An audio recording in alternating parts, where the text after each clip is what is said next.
الحمد لله وكفى وسلام على عباده الذين اصطفى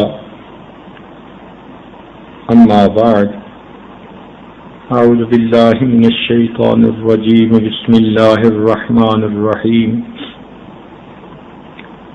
نساؤكم حرث لكم فأتوا حرثكم أنّا شئتم وقدموا لأنفسكم واتقوا الله سبحان ربك رب العزة عما يصفون وسلام على المرسلين والحمد لله رب العالمين اللهم صل على سيدنا محمد وعلى آل سيدنا محمد وبارك وسلم اللهم صل على سيدنا محمد وعلى آل سيدنا محمد وبارك وسلم اللهم صل على سيدنا محمد وعلى آل سيدنا محمد وبارك وسلم اللہ رب العزت نے فطری طور پر عورت میں فرما برداری، محبت اور شفقت کا جذبہ رکھا ہے، اور اس کو زندگی میں تین طرح کا انداز اختیار کرنا پڑتا ہے، مثلا والد، بھائی، خامند، ان کے سامنے فرما برداری کا، والدہ، بہن اور دوسری عورتوں کے ساتھ محبت کا، اور اولاد کے ساتھ شفقت کا۔ تو چونکہ اس کی زندگی کے تین رخ ہیں، اس لیے اللہ رب العزت نے ہر عورت کے اندر یہ تینوں جذبے رکھ دیے۔ فرما بردار طبیعت اتنی ہوتی ہے کہ اپنے والد کی فرما برداری کرتی ہیں، اور جس دن والد کی وفات ہوتی ہے اپنے بھائی کی فرما برداری شروع ہو جاتی ہے۔ اپنے سے عمر میں چھوٹا بھی ہو تو بھی اس کی بات مانتی ہیں، اس کو اپنی باپ کی جگہ سمجھتی ہیں۔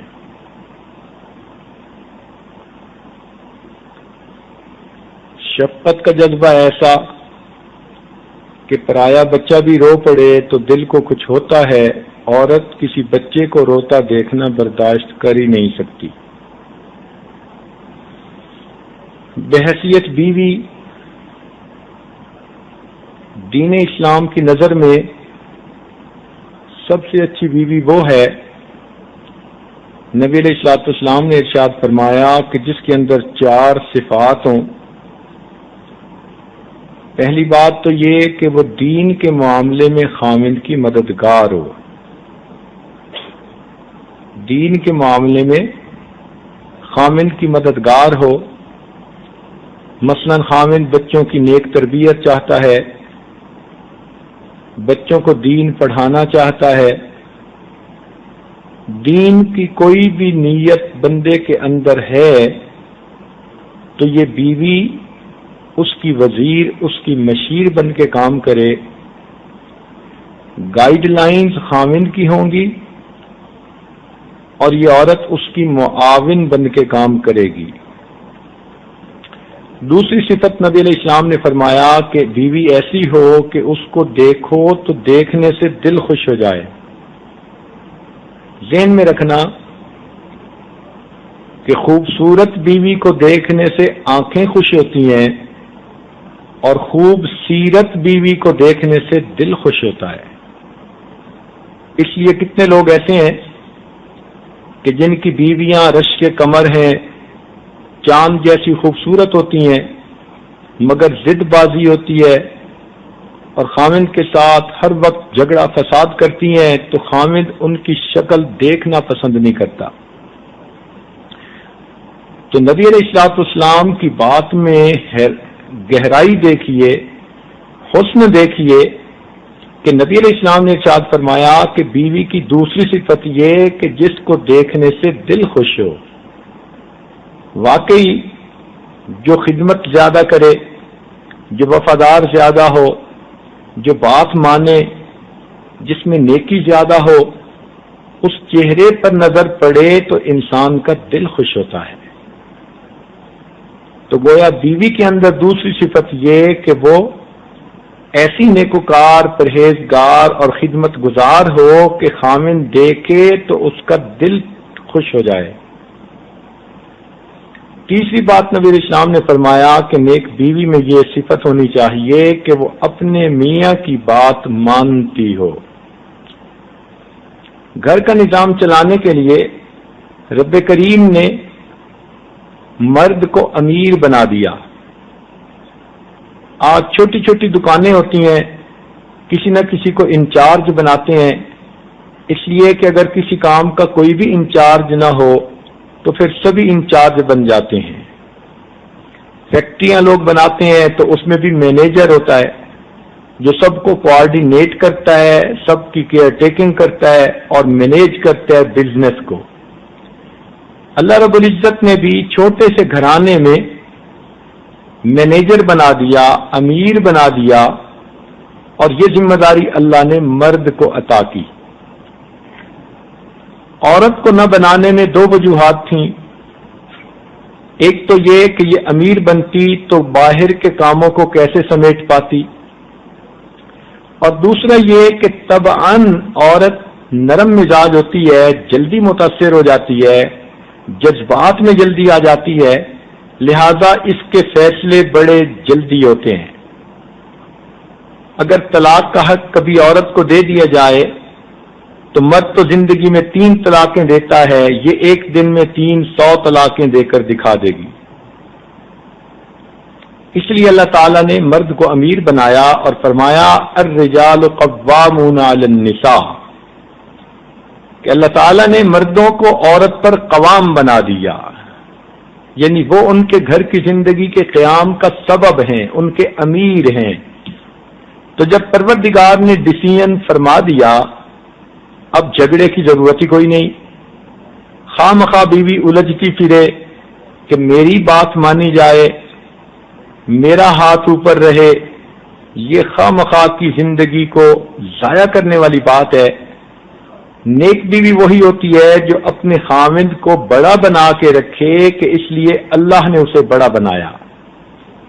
چنانچہ کتنی ایسی نیک بیویاں ہیں کہ اپنے خاوند سے تعلیم یافتہ بھی زیادہ ہوتی ہیں، اپنے خاوند سے ان کو ذہانت، عقل مندی، ہر اعتبار سے، بصیرت کے اعتبار سے فضیلت حاصل ہوتی ہے، مگر ان کو دیکھا کہ ہر بات میں وہ پگڑی اپنے خاوند کے سر پہ باندھتی ہیں، ہر بات اپنے خاوند کے ذریعے سے کرواتی ہیں، لوگوں کی نظر میں اس کو بڑا بناتی ہیں۔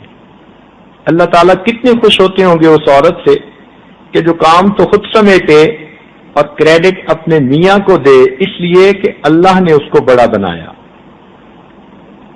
آج کل کی ایک بڑی مصیبت جو شیطان نے ڈالی وہ یہ کہ شادی ہونے کے بعد میاں بیوی یہ طے ہی نہیں کر پاتے کہ آخری فیصلہ کس کا ہوگا۔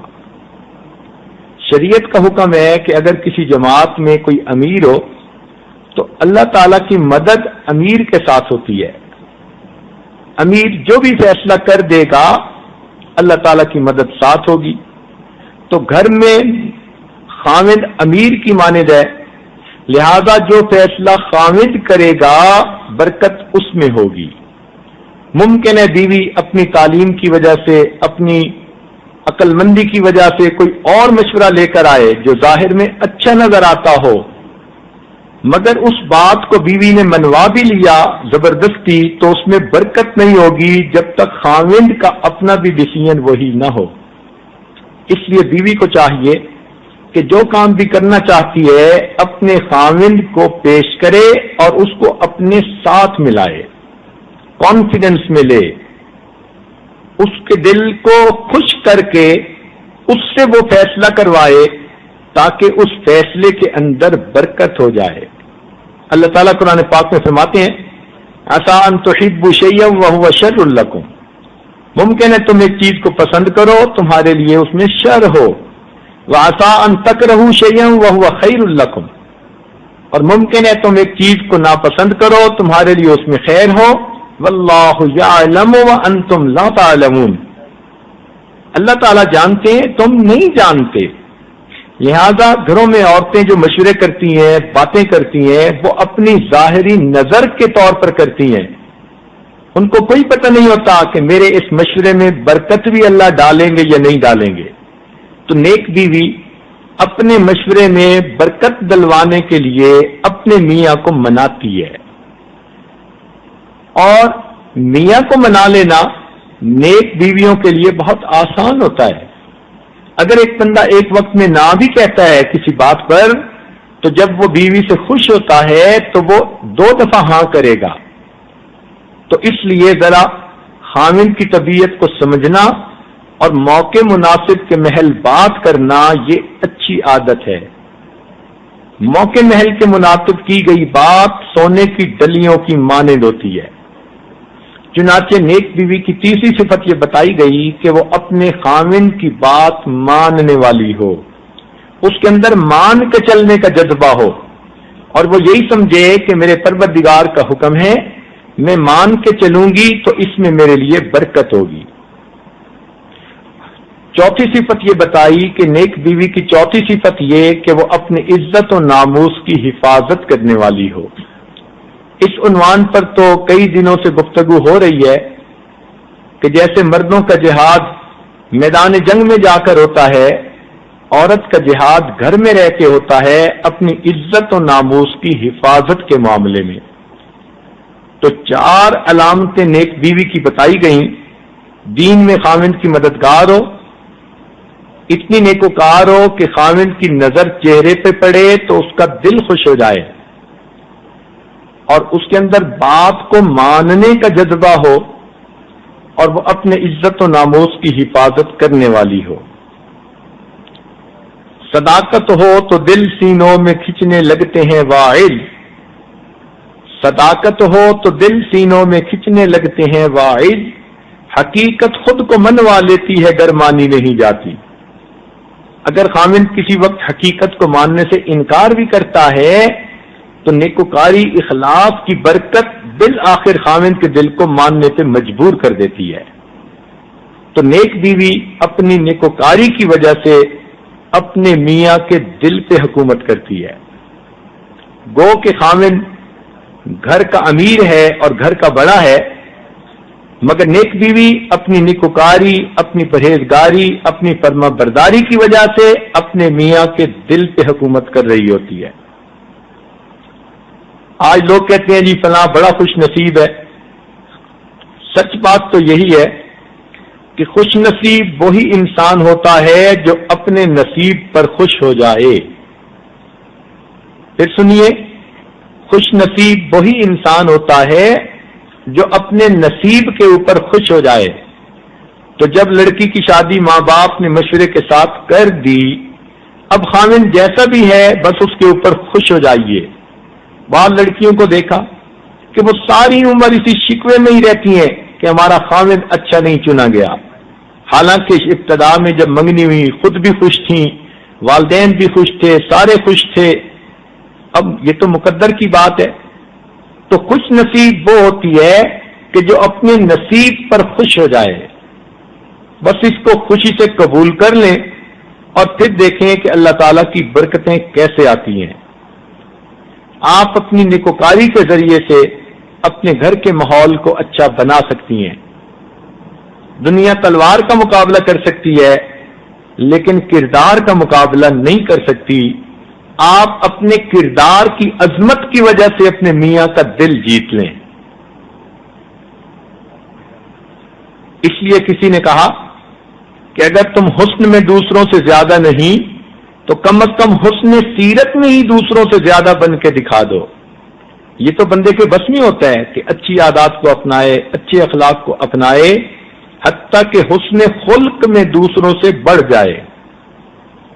سیرت اگر بری ہو تو صورت کو کیا کریں، سیرت اگر بری ہو تو صورت کو کیا کریں، آنکھوں میں کیا جچے گا جو دل سے اتر گیا۔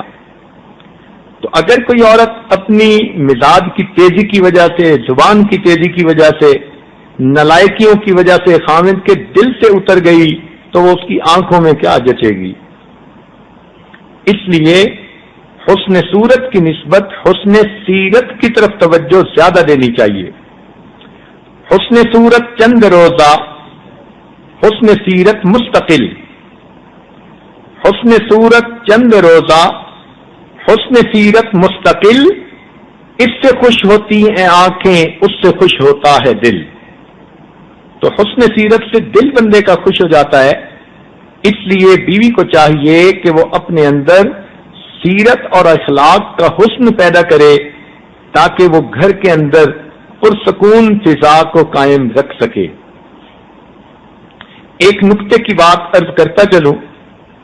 ہمارے مشائخ نے کتابوں میں لکھا کہ عورت اگر اپنے خاوند کی اطاعت کرے تو وہ راہ سلوک کی تمام منزلیں طے کر سکتی ہے. عورت اگر اپنے خاوند کی اطاعت کرتی ہو تو وہ راہ سلوک جس کو مرد بڑے بڑے مجاہدوں کے بعد جا کر طے کرتے ہیں، عورت اپنے خاوند کی اطاعت کے ذریعے وہ سب منزلیں طے کر سکتی ہے. بلکہ یہ عاجز تو یوں کہتا ہے کہ عورت کو خاوند کی اطاعت سے اتنا فائدہ پہنچ سکتا ہے جتنا کہ مرشد کی اطاعت سے بھی نہیں پہنچ سکتا. اس لیے کہ خاوند ہر وقت گھر میں ہے. خاوند کی کڑوی کسیلی سن لینا اس کا نفس کے اوپر اثر زیادہ پڑتا ہے. میں مرتی ہے. انسان اپنے نفس کو مٹا سکتا ہے آسانی سے. تو جیسے مردوں کے لیے کہا گیا کہ وہ کسی اللہ والے کے سامنے اپنے آپ کو پامال کر دیں، اسی طرح عورتوں کو کہا گیا کہ وہ اپنے خاوند کے سامنے اپنے نفس کو پامال کر دیں.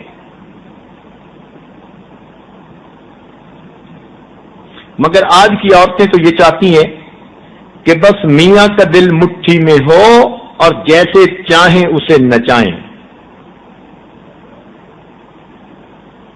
اللہ تعالیٰ نے قدسی نعمتوں کے لیے مردوں کو بنایا. قدسی نعمت سے مراد معرفت الہی. مرد لوگ معرفت الہی کے زیادہ قدردان ہوتے ہیں، اور حصی نعمتیں روٹی کپڑا مکان، ان نعمتوں کی قدردان عورتیں زیادہ ہوتی ہیں.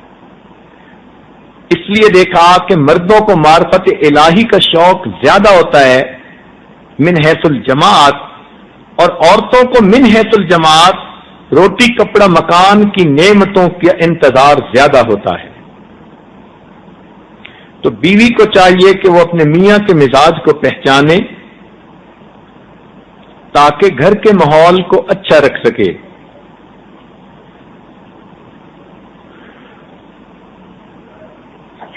اپنے میاں کے سامنے سچ کی زندگی گزارے. بات کو بدل کے کرنا، بات کو چھپا لینا، یہ حقیقت میں جھوٹ ہوتا ہے. تو خاوند کے سامنے جب عورت نے خود ہی جھوٹ بولنے کی عادت ڈال لی تو پھر اس کی بے برکتی پوری زندگی میں پڑے گی. تکلیف اٹھا لینا بہتر ہے ذلت کے اٹھا لینے سے.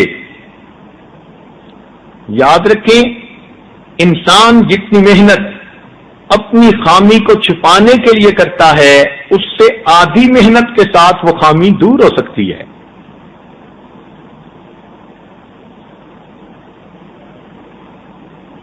چاہیے کہ خاوند کی بات کو توجہ سے سنے، اور اگر کسی وقت خاوند نے غصے میں کوئی بات کر بھی دی تو خاموشی اختیار کرے. جب خاموشی اور اعتراف کی بجائے دفاع شروع ہو جائے تو یہ سمجھیے کہ جنگ کا بگل بج گیا.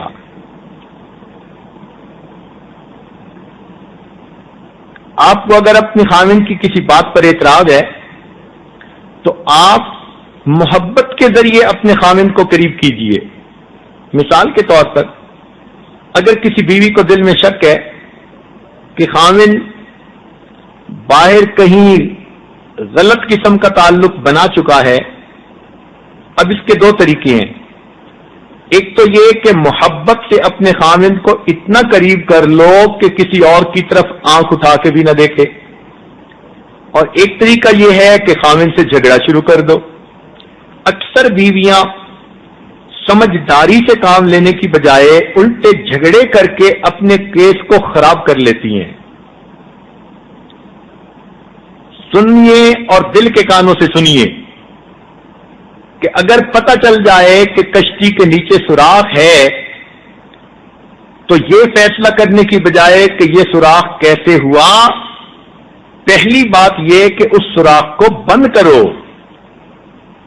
تو اگر آپ کو پتہ چل گیا کہ خاوند کے کریکٹر کی کشتی میں سوراخ ہو چکا ہے تو یہ جھگڑا کرنے کی بجائے کہ یہ سوراخ کیسے ہوا، کیوں ہوا، کس نے کیا، پہلے اس سوراخ کو بند کرو تاکہ کشتی ڈوب نہ جائے. اور وہ سوراخ اسی طرح بند ہوتا ہے کہ جب بیوی پہلے سے زیادہ محبت دے تاکہ خاوند کا دل باہر کی بجائے گھر میں اٹک جائے. جس خطرے کا بر وقت احساس ہو جائے سمجھ لو کہ وہ خطرہ ٹل گیا. چند اہم باتیں کہ آپ کبھی بھی کوئی ایسا کام نہ کریں کہ آپ کے میاں کے دل میں آپ کے بارے میں کوئی شک پیدا ہو. مثلاً خاوند کو یہ شک ہو کہ یہ جھوٹ بولتی ہے، خاوند کو شک ہو کہ یہ پیسے کو چھپا لیتی ہے، خاوند کو یہ شک ہو کہ جن لوگوں سے تعلق کو میں ناپسند کرتا ہوں یہ ان سے تعلق رکھتی ہے. اس قسم کا کوئی بھی شک خاوند کے دل میں پیدا مت ہونے دیجیے، اس لیے کہ جس دل میں شک جگہ بنا لے اس دل سے محبت رخصت ہو جاتی ہے. نیک بیوی کو چند باتوں کا خیال رکھنا چاہیے. خاوند کو تو 10 باتیں بتائی تھیں مگر بیوی کو 20 بتاتے ہیں تاکہ اس کو کام ذرا آسان مل جائے اور سبق یاد رکھنا آسان ہو. سب سے پہلی بات کہ گھر میں جو کھانا بناتی ہیں عورتیں، یہ لوگوں کے جسموں میں جاتا ہے اور یہی ان کے جسم کی غذا بنتا ہے. اس کھانے کے گھر کے لوگوں پر اثرات ہوتے ہیں. اگر کھانے میں طہارت کا خیال نہ رکھیں، اگر پکاتے ہوئے غفلت کے ساتھ پکائیں تو یہ کھانا ان کے جسم میں جا کر نور پیدا کرنے کی بجائے ظلمت پیدا کرتا ہے. لہذا عورتوں کی پہلی ذمہ داری کہ کھانے کو ذکر فکر کی کیفیت میں بنائیں تاکہ مردوں کے دلوں پر نیکی کے اثراتوں اور گناہوں کی ظلمت چھٹ جائے. چنانچہ نیک بیویاں کھانا بناتے ہوئے اپنی زبان سے اللہ کا ذکر کرتی ہیں. کراچی کے ایک صاحب کے ہاں دعوت ہوئی، کہنے لگے حضرت آپ کا کھانا بناتے ہوئے میری اہلیہ نے 11 مرتبہ سورہ یاسین شریف پڑھی. صحابیات کا بھی یہی طریقہ تھا. چنانچہ ایک صحابیہ تنور پر روٹی لگوانے بیٹھی، جب لگ گئی تو روٹی اٹھا کر سر پر رکھی روٹی کی ٹوکری اور کہنے لگی لے بہن میں چلتی ہوں، میری روٹیاں بھی پک گئیں اور میرے 3 پارے بھی مکمل ہو گئے. تو صحابیات کی بھی عادت تھی، نیک بیویوں کی بھی عادت ہوتی ہے کہ کھانے کا وقت فقط ہاتھ نہیں چلاتی بلکہ زبان اور دل کو اللہ کی طرف متوجہ کر کے اللہ کی یاد بھی کرتی ہیں. اس سے کھانے کے اندر نور آ جاتا ہے. آپ اس کا تجربہ کر کے دیکھ لیں کہ بچوں کو آپ باوضو کھانا کھلائیں اور ذکر کے ساتھ کھانا کھلائیں، آپ کے بچوں میں فرما برداری کا جذبہ بڑھ جائے گا. خاوند کو آپ ذکر کے ساتھ باوضو اچھا کھانا کھلائیں تو خاوند کے دل میں آپ کی محبت میں خود بخود اضافہ ہو جائے گا. کھانے کا بہت اثر ہوتا ہے بندے کے اوپر. اس لیے میں نے ایک دفعہ یہ واقعہ بھی آپ کی خدمت میں عرض کیا تھا کہ ہمارے امریکہ کے ایک مدرسے میں ایک بچہ 2 سال کے اندر فقط آخری پارا پڑھ سکا، چلتا ہی نہیں تھا آگے. ہم بڑے عاجز آ گئے، تنگ آ گئے کہ اتنا وقت لگ رہا ہے. حالانکہ وہ بچہ اسکول میں فرسٹ آتا تھا، پریزیڈینشل ایوارڈ کے لیے اس کا نام آگے بھیج دیا گیا تھا. تو دل میں ایک دن بات آئی کہ پتہ نہیں کیا مصیبت ہے اس کو کہ قرآن مجید کے فیض سے محروم ہے. ہم نے اس بچے کو بلایا اور پوچھا کہ بچہ بتاؤ تم کیا کھاتے ہو؟ اس بچے نے 8-10 امریکن ریسٹورانٹس کے نام لے دیے.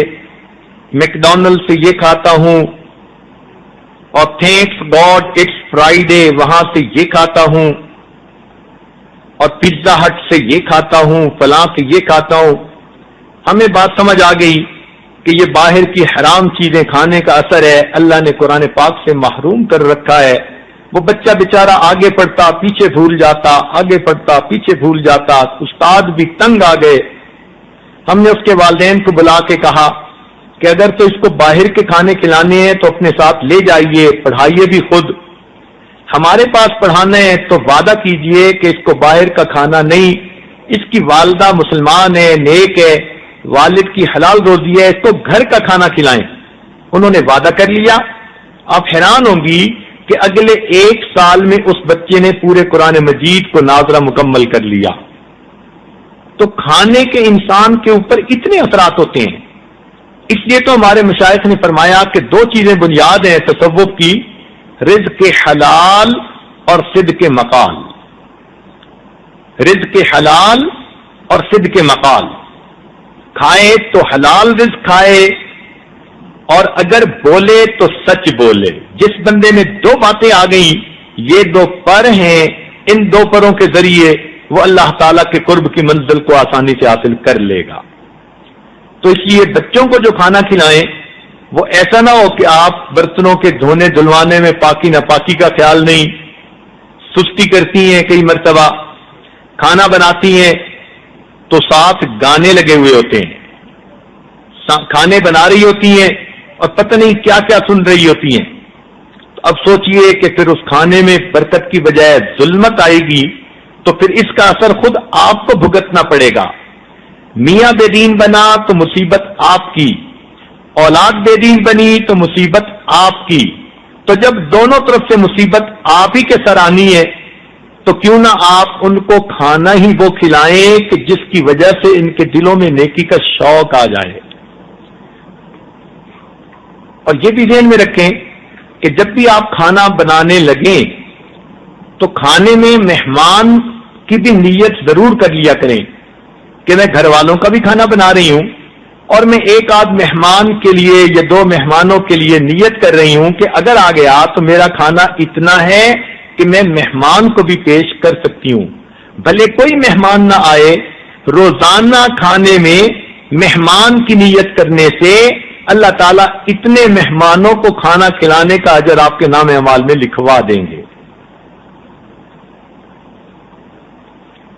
دوسری اہم بات کہ ہر کام کو اپنے وقت پہ سمیٹنے کی عادت ڈال لیجئے. آج کا کام کل پہ نہ چھوڑیے کہ یہ بھی کل کر لوں گی، یہ بھی کل کر لوں گی. وہ کل اتنے کام جمع ہو جاتے ہیں کہ پھر انسان ان میں سے کچھ بھی نہیں کر پاتا. سیدہ فاطمہ الزہرا رضی اللہ تعالیٰ عنہ کی زندگی کو دیکھے، اپنا کام خود سمیٹتی تھی، حتیٰ کہ حدیث پاک میں ہے کہ ان کے ہاتھوں کے اندر گٹے پڑ گئے تھے. سیدہ عائشہ صدیقہ رضی اللہ عنہا اپنے گھر کا کام خود کرتی تھیں. سیدہ اسماء بنت ابی بکر اپنے گھر کے کام خود کرتی تھیں. جس طرح مرد مصلی پر بیٹھ کر عبادت کرے تو آپ سمجھتی ہیں کہ اس کو اجر مل رہا ہے، اس سے زیادہ آپ کو اجر اس وقت ملتا ہے جب آپ کے گھر کے کام کاج کو سمیٹ رہی ہوتی ہیں. باعزید مستعمل رحمۃ اللہ نے ایک نوجوان کو دیکھا، ہر وقت نیکی نوافل اس میں مسجد میں مصروف رہتا. انہوں نے پوچھا تیرا کیا حال؟ کہنے لگا کہ میرا بڑا بھائی ہے، اس نے کام کاروبار کو سنبھال لیا اور میری روزی کا ذمہ لے لیا اور مجھے عبادت کے لیے فارغ کر لیا. باعزید مستعمل رحمۃ اللہ فرمانے لگے تیرا بھائی بڑا عقل مند ہے کہ تیری ساری عبادت کا اجر تیرے بھائی کو بھی ملے گا اور تیرا بھائی تجھ سے افضل کام میں لگا ہوا ہے. تو مصلی پہ ہی فقط عبادت نہیں ہوتی، عورت گھر کے کام کاج جو کر رہی ہوتی ہے سب کچھ اس کا عبادت میں لکھا جاتا ہے. آج مصیبت یہ کہ گھر کے کام کو عورتیں عبادت سمجھ کے نہیں کرتی، مصیبت سمجھ کے کرتی ہیں. چنانچہ ان کی ہر وقت یہ خواہش ہوتی ہے کام کرنے والی مل جائے اور میں صرف بتاؤں اور وہ آگے کام کر دے۔ اب بتا کے کام کروا لیا تو جو جسم نے کام کرنے کی مشقت اٹھانی تھی اور اس پر آپ کے نام اعمال میں اجر لکھا جانا تھا تو وہ تو اجر نہیں لکھا جائے گا، تو آپ کے درجے پھر کیسے اللہ کے ہاں بڑھیں گے؟ تو اس لیے گھر کے کام میں پسینہ بہانا، مشقت اٹھانا، یہ ایسا ہی ہے جیسے کہ عشاء کے وضو سے فجر کی نماز کی عبادت کا اجر پانا ہوتا ہے۔ تو عورت گھر کے کاموں کو خوشی سے قبول کرے اور اپنا دل میں یہ سوچے کہ ان کاموں کی وجہ سے میرا رب مجھ سے راضی ہوگا۔ چنانچہ نبی علیہ السلام نے فرمایا ایک حدیث پاک میں کہ نیک عورت وہ ہے جس کا دل اللہ کی یاد میں مصروف ہو اور اس کے ہاتھ کام کاج میں مصروف ہو۔ تو جب نبی علیہ السلام فرماتے ہیں تو اس کا مطلب ہے کہ عورت کو گھر کے کام کاج خود کرنے کی عادت ڈالنی چاہیے۔ اس کے دو فائدے، ایک تو کام بھی سمٹیں گے، اجر بھی ملے گا، اور دوسری بات کہ اپنی صحت بھی ٹھیک رہے گی۔ چنانچہ آج گھر کے کام کاج کرنے کی عادت نہیں، اس لیے لڑکپن کی عمر ہوتی ہے اور بیماریوں میں مبتلا ہو جاتی ہیں۔ کوئی کہتی ہے میرے سر میں درد ہے، ذرا سا بس کچھ بات سوچتی ہوں سر میں درد ہو جاتی ہے۔ کوئی کہتی ہے کہ میرے جو ہے لو بیک پین شروع ہو گئی ہے، کسی کو آنکھوں میں اندھیرا محسوس ہوتا ہے۔ یہ ساری مصیبتیں ہاتھ سے کام نہ کرنے کی وجہ سیدہ عائشہ صدیقہ رضی اللہ عنہا کے گھر میں ایک چکی تھی اور وہ چکی کے اوپر گندم خود پیستی تھیں جس سے کہ روٹی بنائی جاتی تھی۔ اب اگر ام المومنین اپنے ہاتھوں سے چکی خود پیستی تھی تو پھر آج کی عورت اپنے گھر کا کام کیوں نہیں کرتی؟ جب گھر کا کام نہیں کریں گی تو پھر کہیں گی جی اب ہمیں سلمنگ کلب میں جانے کی ضرورت ہے کہ چربی چڑھ رہی ہے، پھر آپ جی ہمیں ٹریڈ مل لا کے دیں تاکہ ہم اس پر چلا کریں۔ کیا ضرورت ہے ان کی؟ گھر کے کام کاج میں ایک تو اجر ملے گا، خاوند کا دل جیت لوگی، اور پھر تیسرا یہ کہ جسم کی جو ضرورت ہے کام کا کرنا، آٹومیٹک شوگر برن ہوگی اور اللہ تعالیٰ آپ کی صحت کو بھی ٹھیک رکھیں گے۔ تو گھر کے کام کاج کو اپنی عزت سمجھیں، اپنا فرض منصبی سمجھیں، اور اس کو سمجھیں کہ مصلی پہ بیٹھ کے جو میں عبادت کروں گی اس سے زیادہ گھر کے کام کاج کرنے سے مجھے اللہ کا قرب نصیب ہوگا۔ تیسری چیز، اپنے گھر کو صاف ستھرا رکھیے۔ کچھ عورتوں کی عادت ہوتی ہے کہ طبیعت میں سستی، ہر وقت پھیلاؤ ڈال دیتی ہیں۔ گھر کے اندر پھیلاؤ کا ہونا، چیزوں کا بے ترتیب پڑا ہونا، یہ اللہ تعالیٰ کو ناپسند ہے۔ حدیث پاک میں نبی علیہ السلام نے فرمایا اللہ جمیل و یحب الجمال، اللہ تعالیٰ خود بھی خوبصورت ہے اور خوبصورتی کو پسند کرتے ہیں۔ تو جب نبی علیہ السلام نے گواہی دے دی کہ اللہ تعالیٰ خوبصورتی کو پسند کرتے ہیں تو اس کا مطلب ہے کہ گھر کی بکھری پڑی چیزیں اللہ تعالیٰ کو پسند نہیں آتی۔ لہذا اس نیت سے عورت اپنے گھر کو صاف ستھرا رکھے کہ میرے گھر کی چیزیں ترتیب سے پڑی ہوں گی، صاف ستھرا گھر ہوگا، میرے مالک کو یہ اچھا لگے گا، میری محنت قبول ہو جائے گی۔ یوں سمجھیے کہ جب آپ گھر میں ویکیوم کلینر چلا رہی ہوں گی تو گھر ہی صاف نہیں ہو رہا بلکہ اللہ تعالیٰ آپ کے دل کے گھر کو بھی صاف فرما رہے ہوں گے۔ تو گھر کا جھاڑو دینا یوں سمجھیے کہ میں بیٹھی اپنے دل کے ظلمت پہ جھاڑو دے رہی ہوں۔ تو گھر کو صاف ستھرا رکھیے۔ اللہ تعالیٰ فرماتے ہیں ان اللہ یحب التوابین و یحب المتطہرین، کہ اللہ تعالیٰ توبہ والوں سے بھی محبت کرتے ہیں اور پاکیزہ رہنے والوں سے بھی محبت کرتے ہیں۔ اس لیے ہر چیز کا صاف ستھرا ہونا، پاکیزہ ہونا اور گھر کی ہر چیز کا سیٹ ہونا، یہ اللہ تعالیٰ کی خوشنودی کا سبب بنتا ہے۔ نبی علیہ السلام نے ایک حدیث پاک میں فرمایا کہ عورت جب گھر میں پڑی ہوئی کسی بے ترتیب چیز کو اٹھا کر ترتیب سے رکھ دیتی ہے، اللہ تعالیٰ ایک نیکی عطا فرماتے ہیں، ایک گناہ معاف فرما دیتے ہیں۔ اب دیکھیے ہر عورت گھر میں برتن درست کرتی ہے تو کتنی نیکیاں مل گئیں، کتنے گناہ معاف ہوئے۔ کپڑے سمیٹتی ہے، چیزوں کو سمیٹتی ہے، بچے ادھم مچا دیتے ہیں. تو جو عورت گھر میں روزانہ اپنے گھر کی چیزوں کو سیٹ کر دیتی ہے، جتنی جتنی چیزوں کو اس نے اپنی اپنی جگہ پر رکھا، ہر چیز کو رکھنے کے بدلے ایک گناہ معاف ہوا اور اللہ نے ایک نیکی عطا فرما دی. تو اس طرح دیکھیے ایک عورت اپنے گھر میں کام کاج کے دوران کتنی عبادت حاصل کر سکتی ہے. اگر اس نیت سے گھر کو صاف رکھیں گی کہ لوگ آئیں گے تعریف کریں گے، تو یہ آپ کی ساری محنت صفر ہو گئی. اس لیے کہ مخلوق نے کہہ بھی دیا بڑا اچھا گھر ہے، تو آپ کو کیا لطف مل گیا. اگر اتنی محنت کر کے پسینہ بہا کے فقط لوگوں کی زبان سے ہی آپ نے سننا ہے جی بڑا اچھا گھر ہے، تو اللہ فرمائیں گے فقط قیل، یہ کہا جا چکا. تو یہ مت نیت کریں، نیت یہ کریں کہ میں گھر کو سیٹ کروں گی، میں گھر والی ہوں، یہ میری ذمہ داری ہے. اللہ تعالیٰ خوبصورت بھی ہیں، خوبصورت چیز کو پسند بھی فرماتے ہیں. میں اپنے گھر کو سیٹ کروں گی تو اللہ تعالیٰ خوش ہوں گے. سیٹ کرنے کا یہ مطلب نہیں ہوتا کہ اب اس میں آپ کرسٹل سجائیں گی اور اس میں آپ سینکڑوں ڈالر کی چیزیں لا کے رکھیں گی، یہ سیٹ کرنا نہیں. جتنے وسائل ہوں جیسے بھی ہوں، مگر چیز کے اندر صفائی ہو اور سلیقہ مندی ہو. صفائی کے لیے کوئی ڈالروں کی ضرورت نہیں، بلکہ انسان نے اپنے کپڑے تو دھونے ہی ہوتے ہیں، تو ذرا صاف ستھرے کپڑے رکھنے کی عادت رکھ لے. اسی طرح چیزوں کو تو سمیٹنا ہی ہوتا ہے، تو سلیقہ مندی سے چیزوں کو رکھ لے. تو صفائی اور سلیقے کا ہونا یہ گھر کے خوبصورت ہونے کی دلیل ہوتی ہے. یہ ضروری نہیں ہوتا کہ وہ ایسا چپس کا بنا ہوا ہو، ایسے پتھروں کے باہر ملک کے آئے ہوئے ہو، تب جا کے گھر خوبصورت ہوتا ہے. تو اس کو سمجھنے کی کوشش کریں. چنانچہ کچے گھر کے اندر بھی عورت اپنے گھر کو خوبصورت بنا سکتی ہے، تاکہ ہر چیز کو سلیقے کے ساتھ ایک جگہ کے اوپر اس نے رکھا ہوا ہو. چوتھی بات، سنی سنائی بات آگے کرنے کی عادت اپنے اندر ہرگز نہ ڈالیں.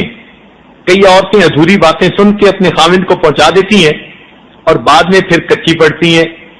یہ بہت بری عادت ہے. ذرا سی بات سن کے اس کو آگے پھیلانا شروع کر دینا. ایسی بات جلدی نہیں آگے کرنی چاہیے، بلکہ جس طرح ایک ٹرانسمیٹر ایک ریسیور ہوتا ہے کہ وہ ہر اسٹیشن کو ریسیو نہیں کرتا، خاص اسٹیشن کی ویو لینتھ کو ریسیو کرتا ہے. بس آپ بھی اپنے کانوں کے ٹرانسمیٹر کو ایسا سیٹ کریں کہ جو بھی عورت کوئی بات کر رہی ہے بس کانوں تک تو سب آ جائے، دل میں ہر بات کو نہ جانے دیا کریں. دل میں وہی بات جائے جو ٹھیک ہو، شریعت و سنت کے مطابق ہو. سنی سنائی باتیں جلدی سے ادھر کر دینا ادھر کر دینا، یہ عورت کے لیے مصیبت کا سبب بن جاتا ہے. پھر کی ہوئی بات جی میں نے ایسے تو نہیں کہا تھا، پھر جھوٹ بولنا پڑتا ہے. اس لیے اکثر و بیشتر عورتوں کو اپنی باتیں چھپانے کے لیے جھوٹ کا سہارا لینا پڑتا ہے.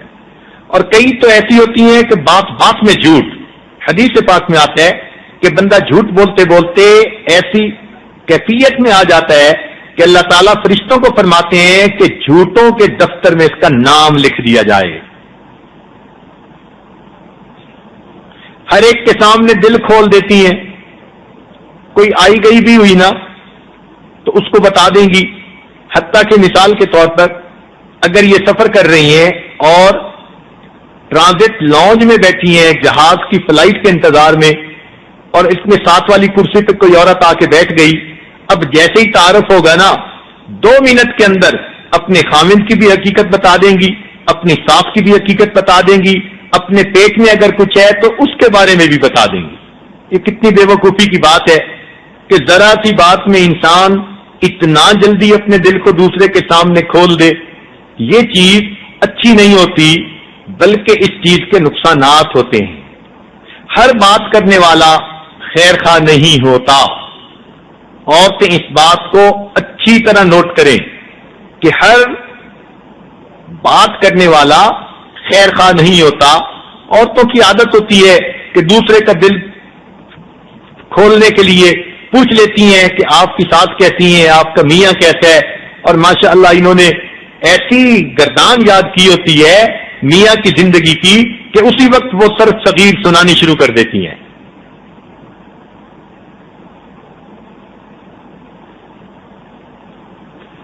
اور یہ بھی ذہن میں رکھیں کہ ہیسٹی ڈیسیژن سے بچنے کی کوشش کریں.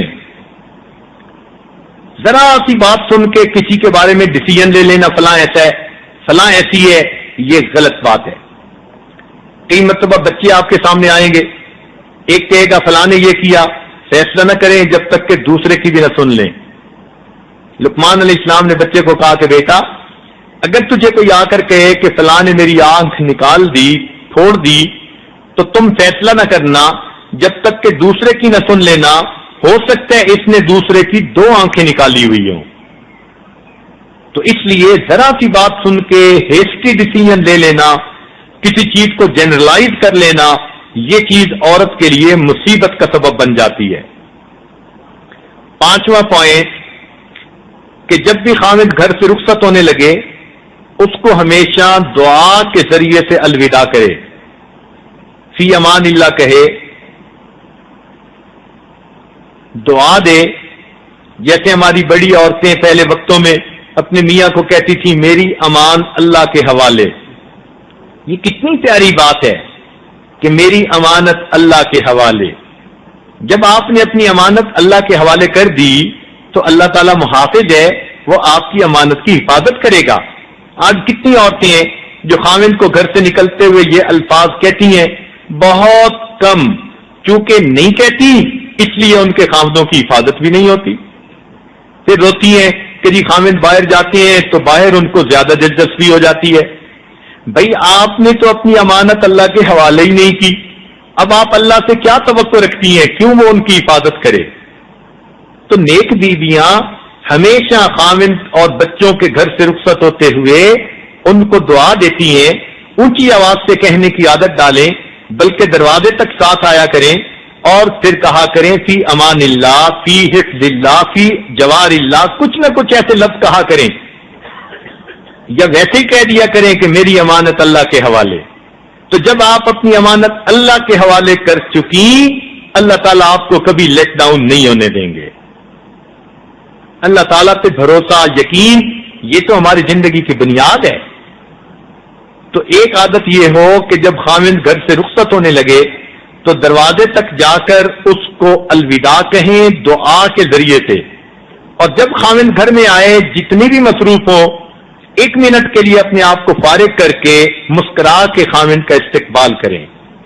تو یہ 5واں پوائنٹ ہے کہ دعا کے ذریعے سے الوداع کرے اور مسکرا کے خاوند کا استقبال کرے. جب بیوی مسکرا کے خاوند کا استقبال کرے گی ہنستے مسکراتے چہرے کے ساتھ، تو صاف ظاہر ہے کہ خاوند کی نظر مسکراتے چہرے پر پڑے گی تو اس کے دل میں بھی محبت اٹھے گی. آج اس چیز پر عمل کم ہے، اس لیے زندگیوں میں پریشانیاں زیادہ ہیں. 6واں پوائنٹ کہ جب خاوند کا آنے کا وقت ہو تو بیوی کو چاہیے کہ اپنے آپ کو صاف ستھرا رکھے.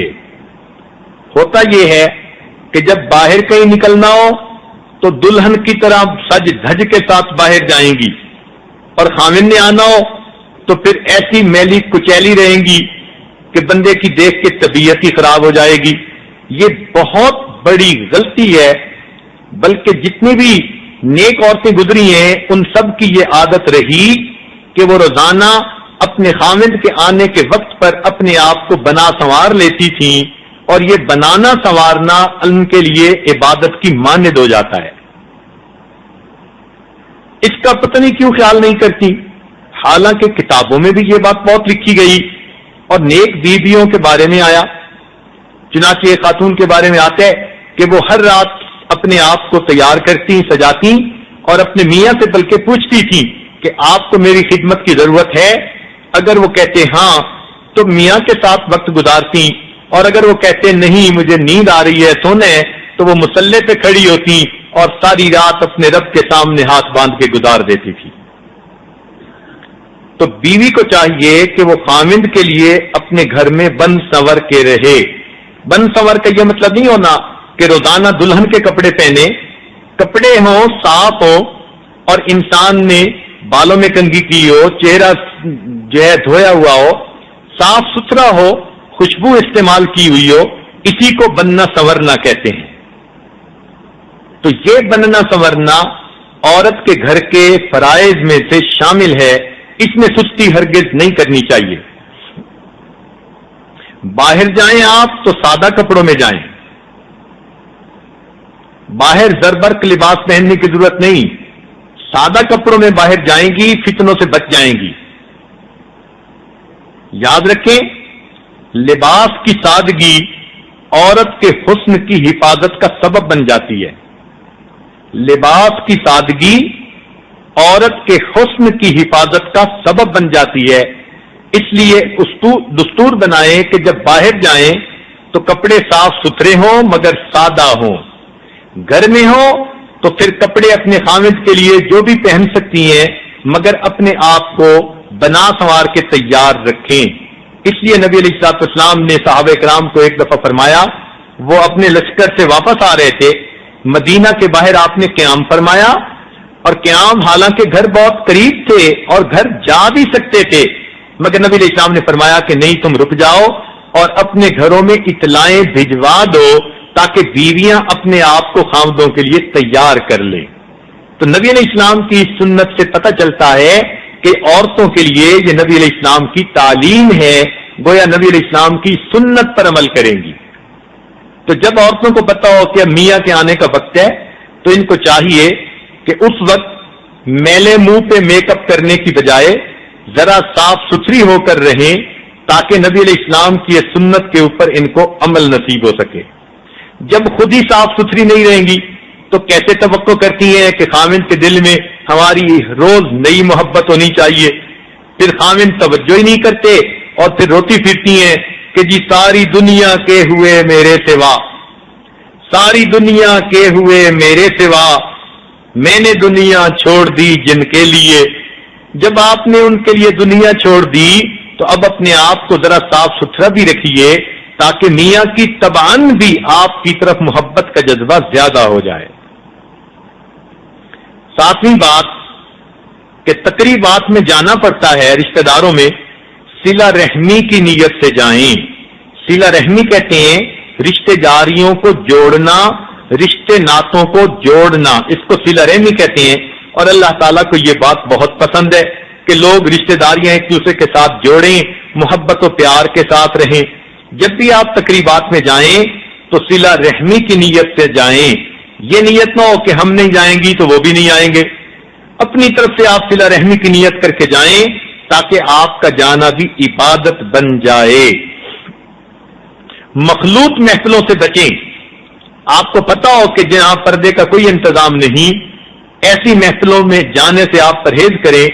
جائیں بھی تو آپ پردے میں رہیں، خود بخود رشتہ داروں کو محسوس ہو جائے گا کہ اس بچی کے لیے ہمیں پردے کا انتظام کرنا ہے۔ بعض نیک بیویاں اپنی بہنوں کی شادی میں گئیں اور ان کی شادی میں پردے کا اہتمام بھی نہیں تھا، ایک ہفتہ اپنے گھر کے اندر وہ برقعے کی کیفیت میں رہیں۔ تو نیک بچیاں شرعی حقوق بھی پورے کرتی ہیں مگر اللہ کے حکم کو بھی مد نظر رکھتی ہیں، اس سے بھی پیچھے نہیں ہٹتی۔ تو مخلوط محفلوں سے بچیں۔ ایک اچھا دستور جس کو ہم نے بھی اپنی زندگی میں آزمایا وہ یہ ہے کہ اگر کسی کے ہاں خوشی کی تقریب ہو تو تقریب کے دن جانے کی بجائے آپ ایک دن پہلے چلی جائیں اور اپنی طرف سے ان کو کوئی ہدیہ اور تحفہ دے دیں اور ان سے کچھ وقت بیٹھ کے باتیں کر لیں اور ان کو کہیں کہ پردے کی مجبوری کی وجہ سے تقریب میں شرکت میرے لیے مشکل ہے، اس لیے میں ایک دن پہلے آ گئی کہ میں آپ کو مبارکباد دے دوں۔ اسی طرح اگر کسی کے ہاں غمی کی کوئی بات ہے تو غمی والے دن جانے کی ضرورت نہیں، اس لیے کہ اس دن عام طور پہ گھروں میں بے پردگیاں ہوتی ہیں، لوگ مسئلے مسائل پردے کے ان کو کوئی خیال نہیں کرتے، لہذا غمی کی کیفیت میں آپ دوسرے دن جانے کی عادت بنا لیں اور ان کو جا کے فرصہ دیں اور بتائیں کہ میں کل نہ آئی اس لیے کہ میرے لیے پردے کا معاملہ تھا۔ تو جب آپ رشتہ داروں کو یہ بات بتا دیں گی کہ مخلوط محفلوں میں مجھے نہیں آنا، جہاں مخلوط محفلیں ہیں آپ خوشی کی تقریب میں ایک دن پہلے جائیں اور تحفہ دے کے آ جائیں اور غمی کی تقریب میں ایک دن بعد میں جائیں، کیونکہ دوسرے دن پھر پردے کا اتنا پرابلم نہیں ہوتا جتنا پہلے دن ہوتا ہے، تو اس دن آپ پرسے کے چند الفاظ کہہ کے آ جائیں، آپ کی رشتہ داریاں بھی قائم رہیں گی اور آپ کا پردہ بھی قائم رہے گا، یعنی آپ نے بندوں کو بھی راضی کیا اور بندوں کے پروردگار کو بھی راضی کر لیا۔ اپنے میاں کو اللہ کے راستے میں خرچ کرنے کے لیے کہتی رہا کریں، اس لیے کہ صدقہ بلاؤں کو ٹالتا ہے، صدقے سے رزق میں برکت ہوتی ہے۔ حدیث پاک میں آتا ہے نبی علیہ الصلوۃ والسلام نے قسم کھا کر فرمایا کہ صدقہ دینے سے انسان کے مال میں کمی نہیں ہوتی۔ اب بتائیے، اللہ تعالیٰ کے محبوب ویسے ہی کہہ دیتے تو کافی تھا، لیکن اللہ کے محبوب نے، اس صادق الامین نے قسم کھا کر فرمایا کہ صدقہ دینے سے انسان کے مال کے اندر کمی نہیں آتی۔ تو اس لیے اپنے خامد کو اس صدقہ کے بارے میں وقتاً فوقتاً کہتی رہیں، کبھی وہ پریشان آ لو تو اس کو مشورہ دیں کہ کچھ صدقہ اللہ کے راستے میں کر دیں۔ صدقے کا یہ مطلب نہیں ہوتا کہ جو کچھ ہے سارا کچھ دے کے فارغ ہو جاؤ، بلکہ آپ نے اگر ایک پیسہ بھی خرچ کیا اللہ کے ہاں تو وہ صدقے میں شمار کر لیا جائے گا۔ It's not the thing which counts, it's the thought. پیسے کو اللہ تعالیٰ نہیں دیکھتے، وہ تو یہ دیکھتے ہیں کہ نیت کتنی اچھی تھی۔ خود بھی اللہ کے راستے میں خامن کی اجازت سے دینے کی عادت ڈالیں، اپنے بچوں کے ہاتھوں سے بھی دلوایا کریں۔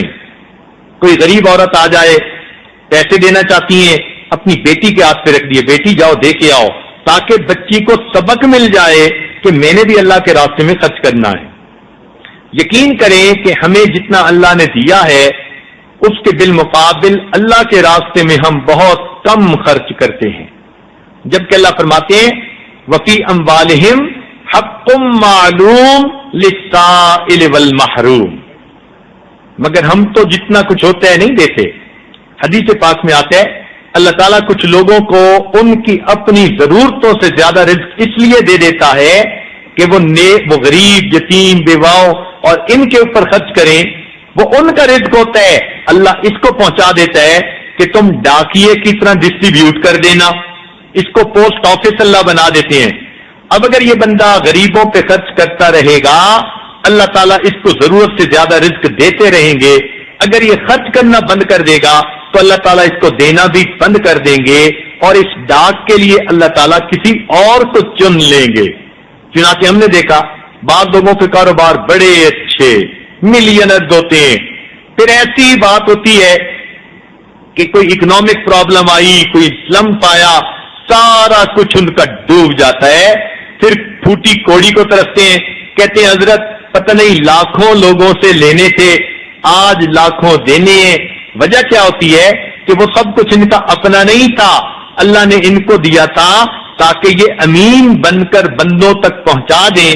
جب انہوں نے اس فرض میں کوتاہی کی اللہ نے ان کو دینا بند کر دیا، ان کو وہ کچھ دیا جو فقط ان کا اپنا حصہ تھا۔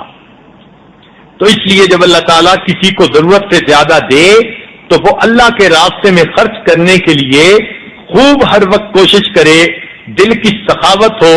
یہ دل کی سخاوت اللہ کو اتنی پسند ہے کہ نبی علیہ السلام کے پاس حاتم طائی کی بیٹی گرفتار ہو کر آئی تو اللہ کے محبوب کو بتایا گیا اس کا والد بڑا سخی تھا۔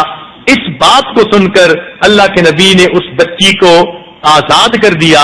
وہ کہنے لگی کہ میں اکیلی کیسے جاؤں، چنانچہ آپ نے 2 صحابہ کو اس کے ساتھ بھیجا کہ وہ اس کو بحفاظت واپس گھر پہنچائیں۔ وہ کہنے لگی کہ مجھے اکیلی جاتی شرم آتی ہے، میں آزاد ہو گئی، میرے قبیلے کے سارے لوگ یہاں قید ہیں۔ نبی علیہ السلام نے اس بچی کی بات پر قبیلے کے سارے لوگوں کو معاف فرما دیا۔ تو سخاوت اللہ تعالیٰ کو اور اللہ کے محبوب کو اتنی پسند ہے۔ گھر کے اندر مصلی کی جگہ بنائیں اور اسی کو اپنے لیے مسجد سمجھیں۔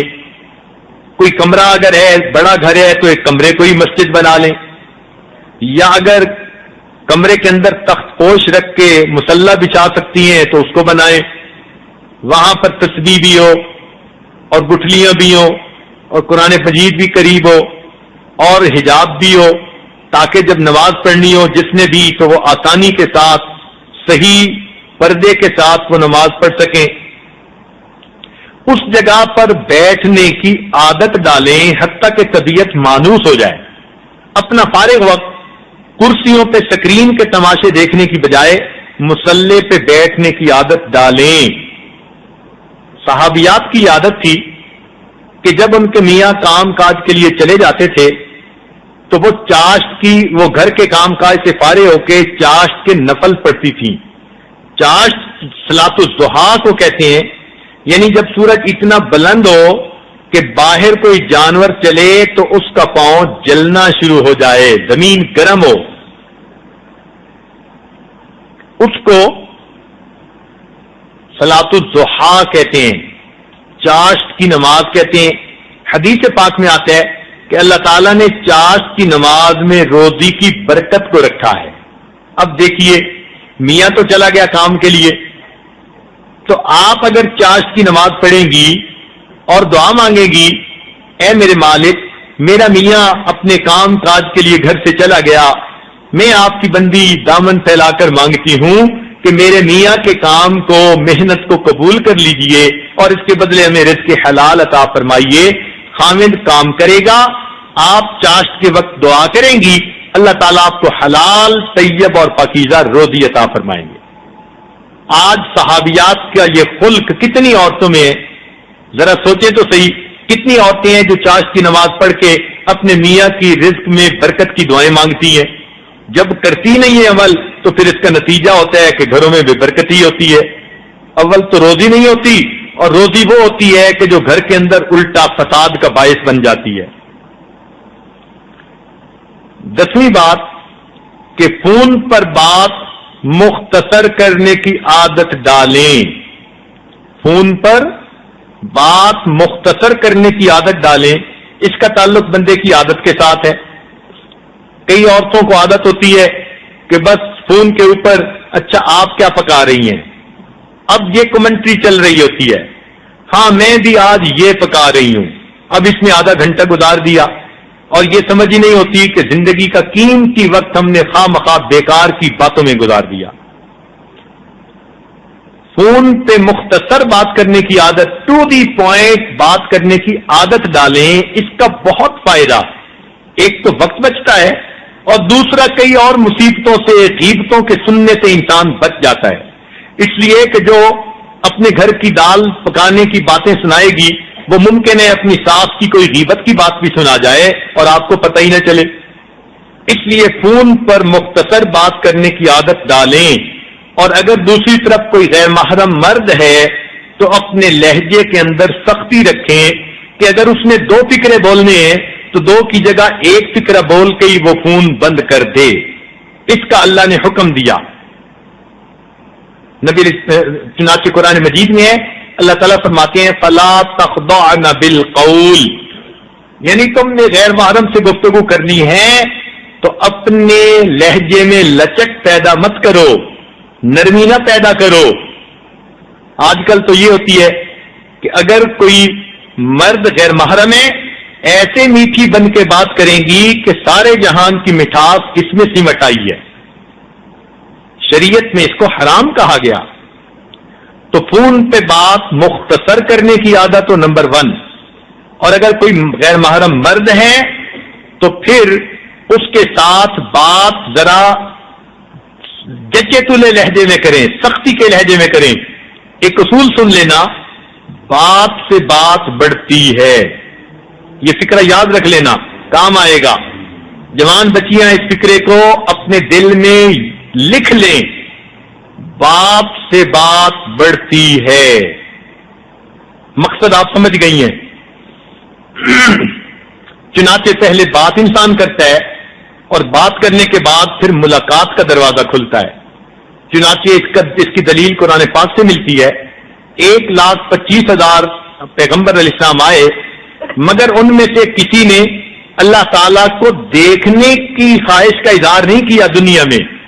صرف حضرت موسیٰ علیہ السلام تھے کہ جنہوں نے کہا رب ارنی انظر الیک، اے اللہ میں آپ کو دیکھنا چاہتا ہوں. تو مفسرین نے لکھا کہ 1,25,000 صحابہ میں سے انبیاء میں سے فقط حضرت موسیٰ علیہ السلام نے یہ دعا کیوں مانگی، اے اللہ تو آپ کو دنیا میں دیکھنا چاہتا ہوں. تو مفسرین نے لکھا اس لیے کہ وہ کلیم اللہ تھے، اللہ سے گفتگو کرتے تھے. جب کوئی گفتگو کرتا ہے پھر اگلا قدم اس سے ملاقات کرنے کو جی چاہتا ہے. تو یہاں سے معلوم ہوا کہ فون پہ جب آپ بات سے بات بڑھائیں گی تو اگلا قدم پھر گناہ کی طرف جائے گا. اس لیے پہلے قدم سے ہی اپنے آپ کو روک لیجئے. جس گناہ کو انسان چھوٹا سمجھے وہ بڑے گناہ کا سبب بنتا ہے. تو اس لیے اگر کوئی بچی یہ سمجھتی ہے کہ میں تو قدم سے صرف فون پہ بات کرتی ہوں، تو یہ بات ذہن میں رکھ لیں کہ جس گناہ کو انسان چھوٹا سمجھتا ہے وہ گناہ بڑے گناہ کا سبب بن جاتا ہے.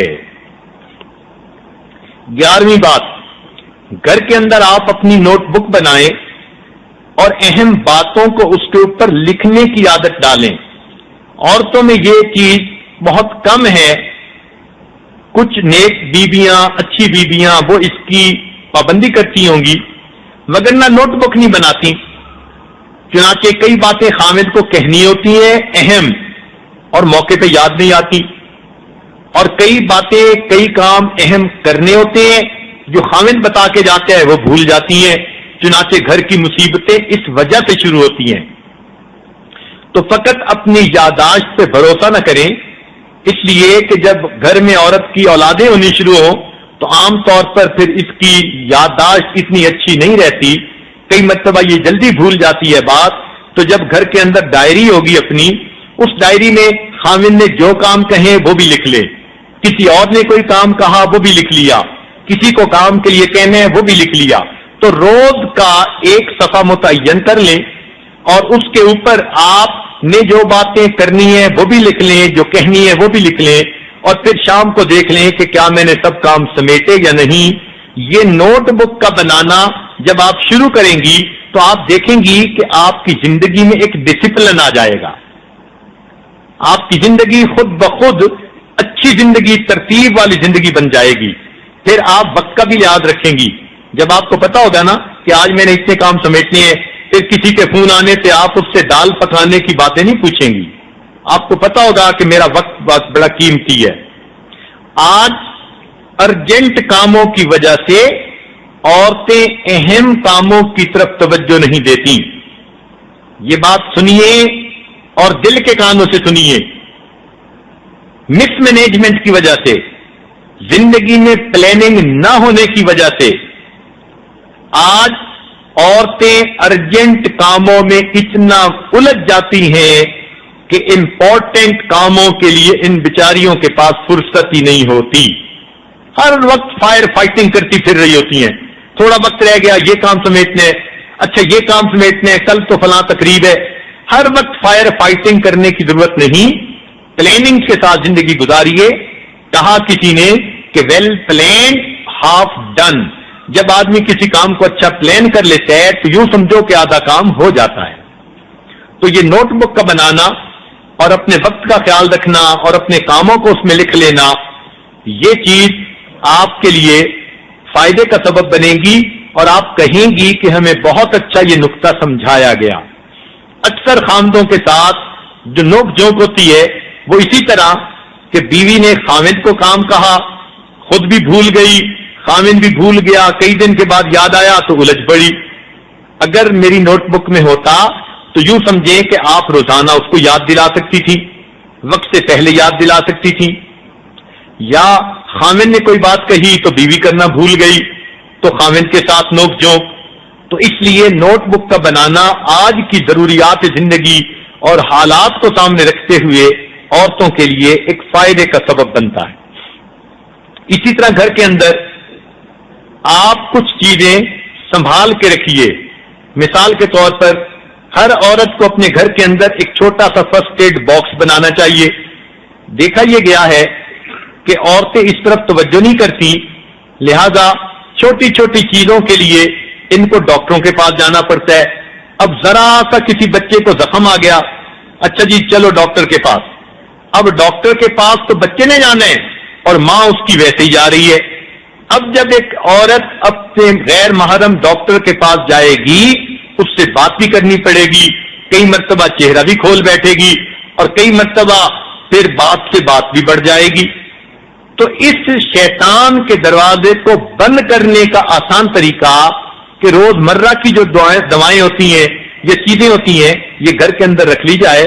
سر درد کی گولی، فلاں گولی، فلاں گولی، ان کو سمجھنا بہت آسان ہوتا ہے. تو ہر گھر کے اندر عورت اپنا فرسٹ ایڈ باکس بنا لے تاکہ بچے کو، یا کئی مرتبہ خود بھی تو اپنی انگلی جل سکتی ہے، ہاتھ جل سکتا ہے، تو اگر گھر میں کریم رکھی ہوگی جو زخم پہ لگانے کے لیے، جلنے کی کیفیت میں لگانے کے لیے، تو فوراً جب زخم پہ وہ چیز لگ جائے گی تو پھر اس کا نشان جسم پر نہیں رہے گا. ہوتا کیا ہے کہ بچہ جلا، یا فرض کرو خدا نہ خواستہ عورت کا ہاتھ جل گیا، اب ڈاکٹر کے پاس میاں لے کے جائے گا، اور میاں کام سے شام کو آئے گا.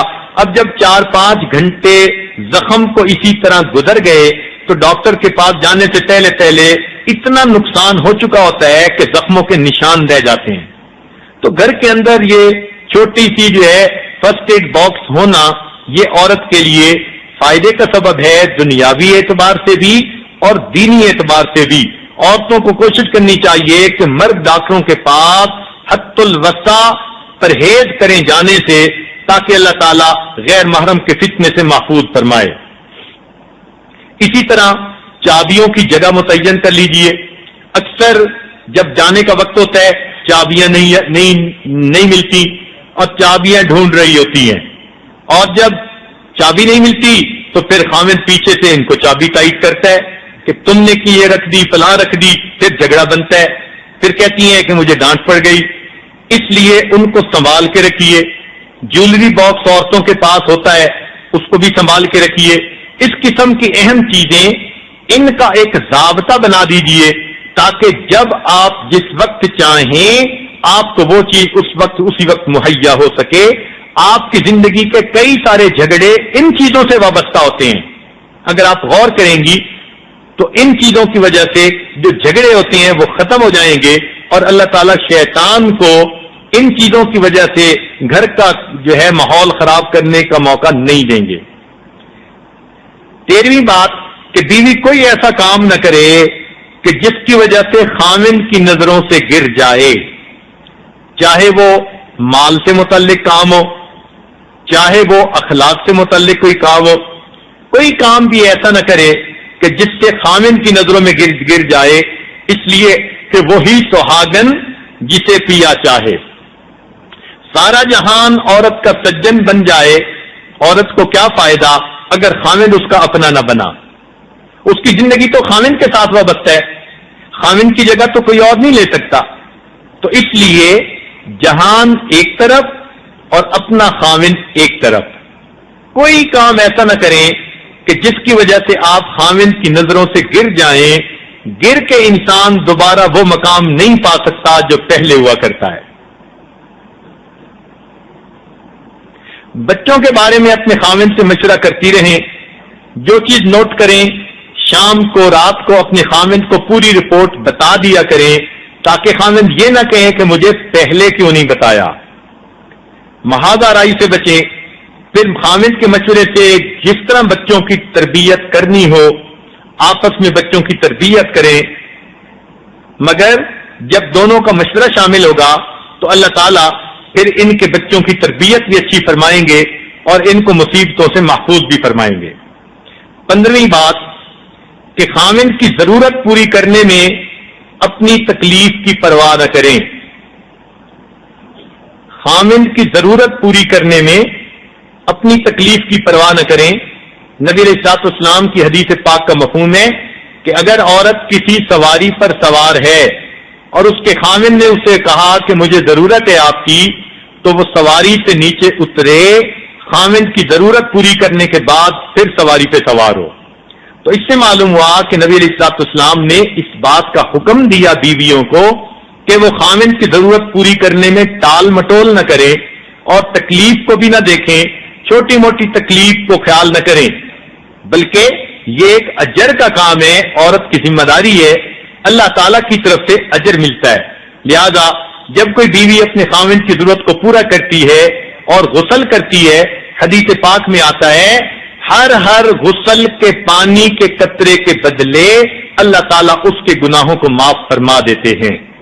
تو سوچئے کہ کتنے گناہ اللہ تعالیٰ نے اس ذریعے سے عورت کے معاف فرما دیے. اور یہ بھی ہے کہ نبی علیہ السلام نے فرمایا قرب قیامت کی علامات میں سے یہ علامت ہے کہ عورتیں صحت مند ہونے کے باوجود اپنے خامدوں کی ضرورت پوری کرنے کے لیے ٹال مٹول سے کام لیں گی. تو آج یہ اکثر شکایتیں ملتی ہیں اور واقعی یہ قرب قیامت کی علامت ہے کہ عورتیں صحت مند بھی ہوتی ہیں, وقت بھی ہوتا ہے, مگر خواہ ٹال مٹول اس لیے کرتی ہیں کہ خامد کو اپنی اہمیت جتلا سکیں. حالانکہ دوسری طرف عورت گناہ کے راستے مرد گناہ کا راستہ ڈھونڈ رہا ہوتا ہے. جس کو حلال کھانے کو نہیں ملے گا تو صاف ظاہر ہے کہ حرام کھانے کی طرف للچائی نظروں سے دیکھے گا. تو اس لیے نیک بیویاں اپنے خامد کی ضرورت پوری کرنے میں چھوٹی موٹی تکلیف کی پرواہ نہیں کرتی. ہاں, خامدوں کو بھی چاہیے کہ وہ بھی عورت کی ضرورت کا خیال رکھیں اور اس کو زیادہ تکلیف میں نہ ڈالیں, بلکہ یہ چیز تو محبت و پیار سے تعلق رکھتی ہے اور آپس میں افہام و تفہیم کے ساتھ اس کا تعلق ہے. نبی علیہ السلام نے فرمایا کہ عورت کے لیے مرد جنت کا دروازہ ہے. جو عورت اس حالت میں مری, سنیے حدیث کا مضمون, کہ جو عورت اس حالت میں مری کہ اس نے فرائض کو پورا کیا, یعنی فرض نمازیں پڑھی, پردے کا خیال رکھا, فرضوں کو پورا کیا, تو حدیث نے فرمایا جو عورت اس حال میں مری کہ اس نے فرائض کو پورا کیا اور اپنے خامن کو خوش رکھا, اس کے مرتے ہی اللہ اس کے لیے جنت کا دروازہ کھول دیں گے. محدثین نے فرمایا کہ خامن عورت کے لیے جنت کا دروازہ ہے. خامن کا خوش ہونا دروازے کا کھل جانا ہے اور خامن کا ناراض ہونا دروازے کا بند ہو جانا ہے.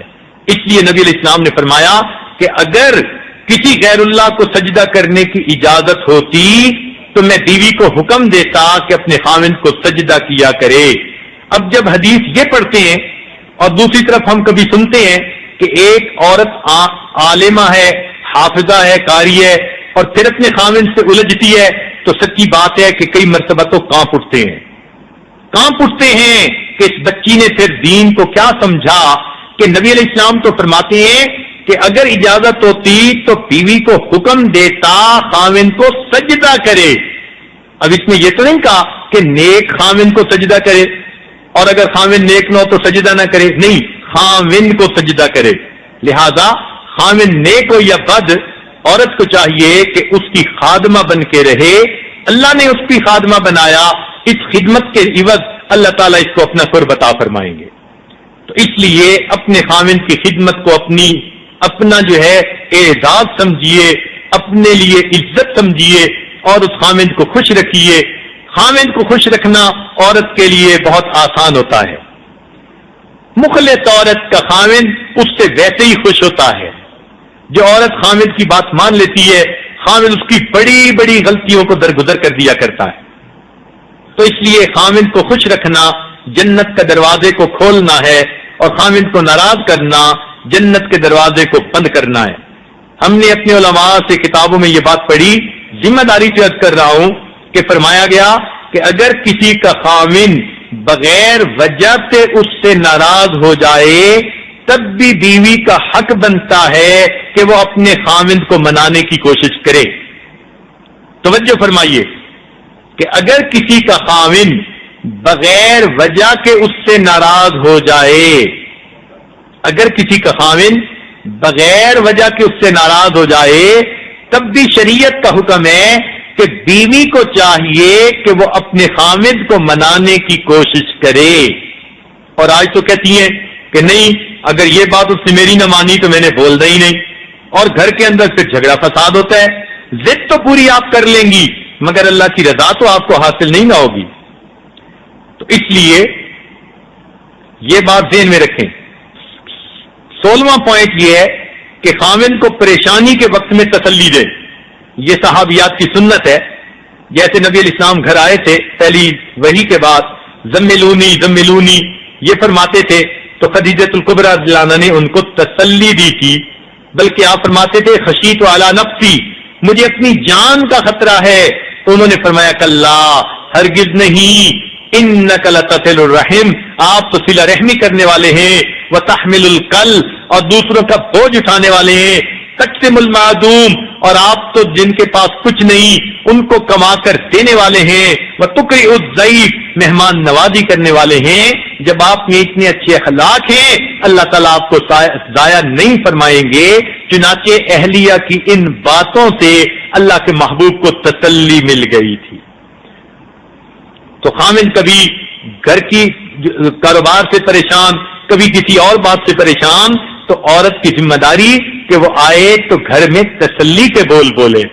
یہ نہ ہو کہ پہلے سے تیار ہو اس کے پریشانی کو اور بڑھانے کے لیے. ہمارے ایک واقف لوگ تھے، ان کا ایسٹ پاکستان میں کام تھا. یہ ملک کی ڈویژن سے پہلے کا واقعہ ہے. ان کے گیس اسٹیشن تھے، ملٹائی ملینر، اتنے امیر آدمی تھے کہ اس دور میں جبکہ ڈالر کا ریٹ 4 روپے ہوتا تھا، 3 روپے ہوتا تھا، ایک آدمی ان کا ملازم ان کے 2 لاکھ روپے لے کر بھاگ گیا اور کچھ مہینے کے بعد آ کر رونے لگا، منت کرنے لگا کہ میں ضائع کر بیٹھا، غلطی کر بیٹھا. انہوں نے 2 لاکھ بھی معاف کر دیے اور اس کو نوکری پہ بحال بھی کر دیا. ایسے امیر آدمی. اللہ تعالیٰ کی شان کہ جب ملک تقسیم ہوا اس حالت میں وہ کراچی میں اترے کہ ان کے بیوی کے سر پہ فقط دوپٹہ تھا اور کچھ نہیں تھا، سب کچھ چلا گیا. بہرحال ان کے ایک بھائی کراچی میں تھے، ان کے گھر آئے. وہ کہتے ہیں کہ بس میری تو یہ حالت تھی کہ پتہ نہیں میں پہاڑ کی چوٹی سے نیچے کہیں آ کر گر پڑا ہوں، لیکن میری بیوی وہ سمجھدار تھی، نیکوکار تھی، اس نے اپنے جو ہے آپ کو قابو میں رکھا. میں ڈپریشن میں کئی دفعہ جانے لگتا، میری بیوی مجھے تسلی دیتی، گھبرانے کی کیا بات ہے، اللہ تعالیٰ ہمیں یہاں بھی رزق دیں گے. کبھی کہہ دیتی کہ جو پروردگار وہاں رزق دیتا تھا اسی پروردگار نے یہاں رزق دینا ہے. حتیٰ کہ کبھی دسترخوان پہ ہم اپنے بھائی کے گھر والوں کے ساتھ کھانا کھانے بیٹھتے تو وہ خود بخود یہ بات شروع کر دیتی، او جی اتنا بڑا حادثہ ہوا اور میں تو بڑی گھبرا گئی ہوں، مگر میرے میاں نے اس نے تو اس ساری چیز کو ہاتھوں کی میل بنا کے ہی ختم کر دیا. تو وہ کہنے لگے کہ جب بیوی لوگوں کے سامنے ایسی باتیں کرتی کہ میرے میاں نے تو ان $1 ملین کو ہاتھوں کی میل بنا کے جو ہے اتار دیا ہے، تو میں کہتا کہ بھائی بیوی کو گھبرانا چاہیے تھا، وہ کمزور دل ہوتی ہے، وہ تو ہمت کی باتیں کر رہی ہے، تو میں کیوں جو ہے گھبراؤں. چنانچہ میں اپنے آپ کو تسلی دیتا. فائدہ کیا ہوا؟ بیوی کی انکریجمنٹ کی باتوں سے، تسلی کی باتوں سے کہنے لگے چند دنوں کے اندر میں نے اپنے آپ کو سنبھال لیا اور میں نے بیوی کے مشورے سے بھائی سے قرض لے کے ایک ٹرک خریدا اور ٹرک کو پھر چلانا شروع کیا. اللہ تعالیٰ نے رزق تو پہنچانا ہی تھا. ٹھیک 5 سال کے بعد سینکڑوں ٹرکوں کی کمپنی کا وہ خود مالک بن گیا. وہ خود یہ واقعہ سناتے اور کہتے کہ میں اپنی بیوی کا احسان کبھی نہیں اتار سکتا کہ اس نے اس پریشانی کے وقت میں میرے دل کو کتنی تسلی دی. تو یہ نیک بیویاں اپنے خامدوں کو پریشانیوں کے وقت میں تسلیاں دیتی ہیں، اور جن کو دین کی تعلیم نہیں ہوتی وہ پریشان بندے کی پریشانی میں اور اضافہ کرتی ہیں. 7ویں بات کہ غلطی کو مان لینا عظمت ہے. اگر کوئی ایسی بات ہے کہ خامد کہہ رہا ہے تمہاری غلطی ہے تو اتنا ہی کہہ دیں کہ ہاں میری غلطی ہے، اب اس سے کیا ہو جائے گا. غلطی کو تسلیم کر لینا یہ عزت ہوتی ہے، یہ حتک نہیں ہوا کرتی. خامد ہی ہے نا، خامد کے سامنے ہی آپ کہہ رہی ہیں نا کہ جی غلطی ہو گئی تو کیا ہوا. تو غلطی مان لینا عظمت ہے. یا خامد نے کوئی بات اگر کر دی آپ اس کے جواب میں فوراً بولنے کی عادت نہ ڈالیں. ترکی و ترکی جواب دینا یہ گھروں کے اجڑنے کا ذریعہ بن جاتا ہے. یاد رکھنا کہ چپ رہنا بھی ایک جواب ہے. یہ بات ذرا دل میں لکھ لینا.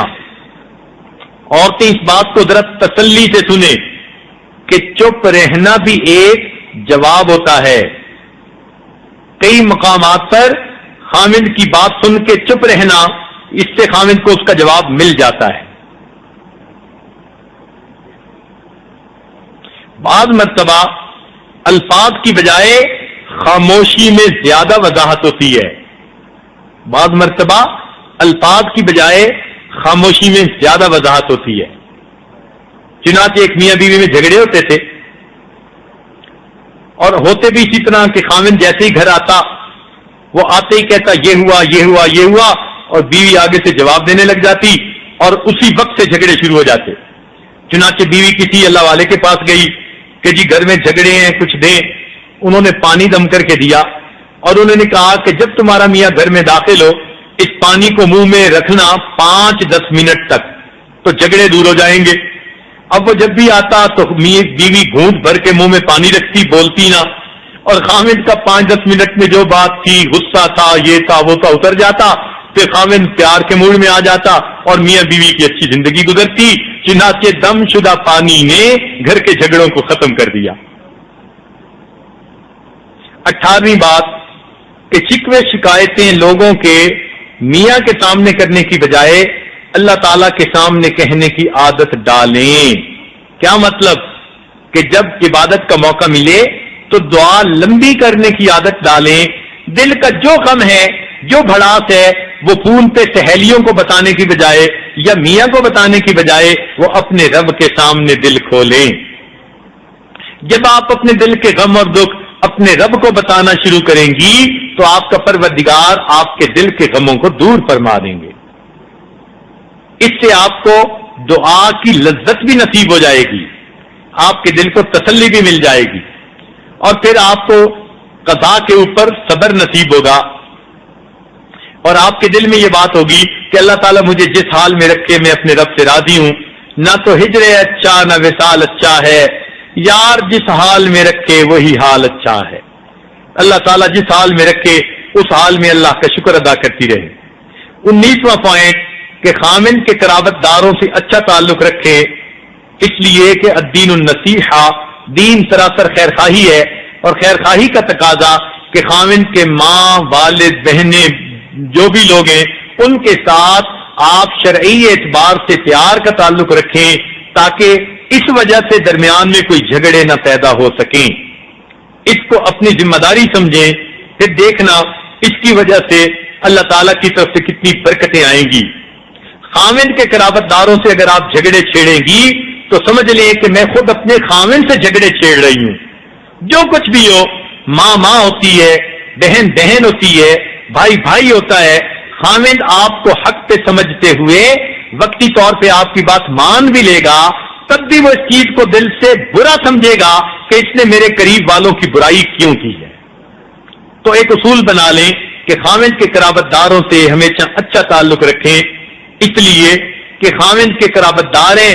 جب خاوند کو ان کو قریب سمجھتا ہے تو آپ بھی ان کو قریب سمجھیں گی تو یہ چیز اجر کا باعث بن جائے گی. کسی کی خاطر کسی کا لحاظ کرنا پڑتا ہے، جیسے بیٹی کی خاطر داماد کا لحاظ کرنا پڑتا ہے. کہتے ہیں نا جس کو بیٹی دیں اس کو پھر میاں کہنا پڑتا ہے. تو داماد کا لحاظ زیادہ کرنا پڑتا ہے، کس لیے؟ بیٹی کی وجہ سے.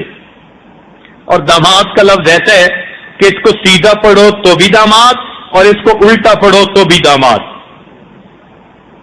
یعنی اس کو رائٹ سے پڑھنا شروع کریں تب بھی وہ داماد بنتا ہے، اور اگر لیفٹ سے پڑھنا شروع کریں تو بھی یہ لفظ داماد ہی بنے گا. تو یہ داماد الٹا ہو یا سیدھا ہو وہ داماد ہی ہوتا ہے. اسی طرح ایک لفظ نادان ہے، اس کو بھی سیدھا پڑھیں تو بھی نادان اور الٹا پڑھیں تو بھی نادان. تو داماد اور نادان ایک جیسے ہی ہوتے ہیں، لہذا انسان بیٹی کی وجہ سے کتنی غلطیاں اس کی جو ہے برداشت کر جاتا ہے. اسی طرح عورت کو چاہیے اپنے خاوند کی وجہ سے خاوند کے قرابت داروں کی غلطیوں کو معاف کر دے. جیسے نبی علیہ السلام نے امت کو فرمایا لا اسالکم علیہ اجرا، میں تم سے کوئی بدلہ نہیں چاہتا الا المودۃ فی القربى، میں اتنا چاہتا ہوں کہ میرے قرابت داروں کے ساتھ تم محبت کرو. تو جب نبی علیہ السلام نے یہ ارشاد فرمایا تو یہی حکم خاوند کے لیے دی کہ بیوی کو چاہیے کہ وہ اس سنت پر عمل کرے اور اپنے خاوند کی وجہ سے خاوند کے قرابت داروں کے ساتھ اچھا سلوک رکھے. 20ویں چیز شریعت کی پیروی کرے. لا طاعت المخلوق فی معصیت الخالق، خالق کی معصیت میں مخلوق کی کوئی پیروی نہیں. اگر خاوند کہے کہ پردہ اتار دو تو پردہ ہرگز نہیں اتارنا. ہاں خاوند کو کیسے سمجھانا ہے اس کے لیے آپ اللہ والوں سے مشورہ کریں، علماء سے رجوع کریں، مگر کوئی کام خلاف شریعت نہیں کرنا، چاہے ماں باپ ہو چاہے کوئی ہو، خاوند ہو۔ لا طاعت المخلوق فی معصیت الخالق۔ کئی مرتبہ عورتیں یہ کہتی ہیں او جی بس اس نے مجھے دھوکہ دے دیا اور میں نے کہا کہ چلو میں جو ہے وہ یہ نہ کروں وہ نہ کروں۔ نہیں، خلاف شریعت کام میں کسی کی کوئی دھمکی نہیں، خلاف شریعت کام میں کسی کا دل ٹوٹنے کی کوئی پرواہ نہیں۔ آپ اللہ کو راضی کیجئے، اللہ تعالیٰ لوگوں کے دلوں کو خود راضی فرما دیں گے۔ ہاں کوئی پرابلم ہے کہ ایک طرف خامد ہے، ایک طرف ساس ہے، ایک طرف فلاں ہے، ایک طرف اللہ کا حکم ہے، تو ایسے سلسلے میں مفتی حضرات سے مشائخ سے رجوع کیجئے، وہ آپ کو میانہ روی کا اعتدال کا اچھا راستہ بتا دیں گے، جس سے کہ آپ کے لیے جو ہے وہ اس مصیبت سے چھٹکارا آسان ہو جائے گا۔ تو آخری پوائنٹ، شریعت کے اوپر پابند رہیے اور کوشش کیجئے کہ اپنے میاں کو کسی نہ کسی صاحب نسبت شیخ کے ساتھ منسلک کیجئے، اپنے بچوں کو، اپنے میاں کو، اپنے گھر کے مردوں کو کسی نہ کسی صاحب نسبت شیخ کے ساتھ، جہاں آپ کی دل جو ہے ٹھکتا ہو، جہاں طبیعت لگتی ہو، جہاں دل کے اندر محبت و عقیدت ہو، اپنے گھر کے مردوں کو کسی نہ کسی شیخ کے ساتھ منسلک رکھیے۔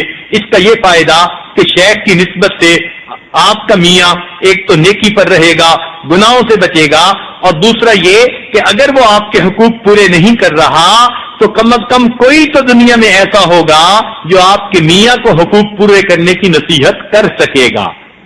تو یہ بات ہم نے دیکھا کہ کئی مرتبہ اجڑتے گھروں کے آباد ہونے کا سبب بن جاتی ہے۔ لہذا دین کے لیے آپ خود بھی ہر وقت کمر بستہ رہیے، اپنے بچوں کو، اپنے میاں کو بھی دین کے ساتھ منسلک رکھیے۔ بالخصوص کسی صاحب نسبت شیخ کے ساتھ منسلک رکھنے سے آپ کی شریعت حفاظت میں آ جائے گی اور آپ کی زندگی کی پریشانیاں ختم ہو جائیں گی۔ یہ چند باتیں ہم نے آپ کو اس لیے سمجھائیں کہ یہی ساری شریعت نہیں، چند موٹی موٹی باتیں ہیں، ان کے علاوہ بھی بہت ساری باتیں آپ اللہ والوں سے سنیں گی، ان سب کو اپنا لینا۔ اب رہ گئے واقعات کہ اللہ والوں کے واقعات، نیک بیویوں کے واقعات، تو وہ تو بہت سارے ہیں۔ یہ محسوس ہوتا ہے کہ 2-3 دن بیان اور کرنا پڑے گا اگر نیک بیویوں کی خدمت گزاری، وفا شعاری اور نیکوکاری کے واقعات سنانے لگے تو انشاءاللہ اس کو آئندہ کی محفلوں کے اوپر جو ہے وہ ہم چھوڑتے ہیں۔ پروردگار عالم ہمیں پھر موقع عطا فرمائے ایسی محفلوں میں بیٹھنے کا۔ بس چند باتیں آپ کے کہہ دیں، ایک بات اور سن لیجئے، خیر وقت زیادہ لگ جائے گا چونکہ مستورات کی طرف سے آج یہ پھر پیغام پہنچا ہے کہ کچھ عورتیں بیعت بھی ہونا چاہتی ہیں تو بطائب ہونا چاہتی ہیں۔ رمضان مبارک کی 29 کا دن ہے اور 30 کا دن یہ معلوم نہیں، یقین ہی نہیں ہوتا، کیا پتہ چاند نظر آئے یا نہ آئے، یہ معاملہ ہمارے اپنے اختیار میں تو ہے نہیں۔ اس لیے آج کے دن کو آخری دن سمجھتے ہوئے توبہ کے کلمات پڑھا دینے ضروری ہیں تاکہ یقینی طور پر ہمیں رمضان کی محفلوں کی برکات مل جائیں۔ اگر کل رمضان مبارک کا دن ہوا، اللہ کرے کہ ہو، دعائیں تو ہم نے آج رات بہت کی ہیں کہ ایک دن اللہ تعالیٰ ہمیں اور عطا فرما دے تاکہ ہم پھر اللہ تعالیٰ سے اور زیادہ اس میں اپنے لیے رحمتیں برکتیں مانگ سکیں۔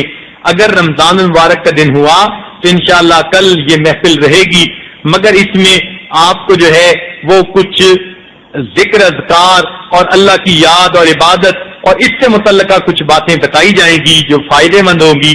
تو آج کی یہ محفل، یہ جو تربیتی پروگرام تھے، ان کی آخری محفل سمجھ لیجئے۔ آئندہ انشاءاللہ زندگی رہی تو پھر اعتکاف کی محفلوں میں انہی ٹاپکس کو مزید آگے لے کر چلیں گے۔ رب کریم ہماری اصلاح فرمائے اور ہمیں اللہ تعالیٰ شریعت و سنت کے مطابق زندگی گزارنے کی توفیق عطا فرمائے۔ اس عاجز نے خامند کی باتیں، بیوی کی باتیں صرف اس نیت سے بتائیں کہ گھر آباد ہو جائیں، شریعت و سنت کو سامنے رکھتے ہوئے اے داغ ہم نے وصل کی تدبیر بتا دی، اے داغ ہم نے وصل کی تدبیر بتا دی، تقدیر کا ذمہ تو یہاں ہو نہیں سکتا۔ اپنی طرف سے تو اچھی باتیں جو اللہ والوں سے سنی، سالوں کے اندر جا کر سنی، آپ کو دنوں کے اندر بتا دی۔ آپ اس کی قدر کیجئے، اس کو عملی جامہ پہنائیے اور یقیناً اس کی وجہ سے آپ کو اپنی زندگی میں برکتیں ملیں گی. پروردگار آپ کو دین و دنیا میں کامیابی عطا فرما دے. وآخر دعوانا ان الحمد للہ رب العالمین. بیعت کے بارے میں ذرا چند باتیں وضاحت کے ساتھ سن لیجئے کہ نبی علیہ الصلوۃ والسلام سے صحابہ کرام نے کئی طرح کی بیعت کی تھی.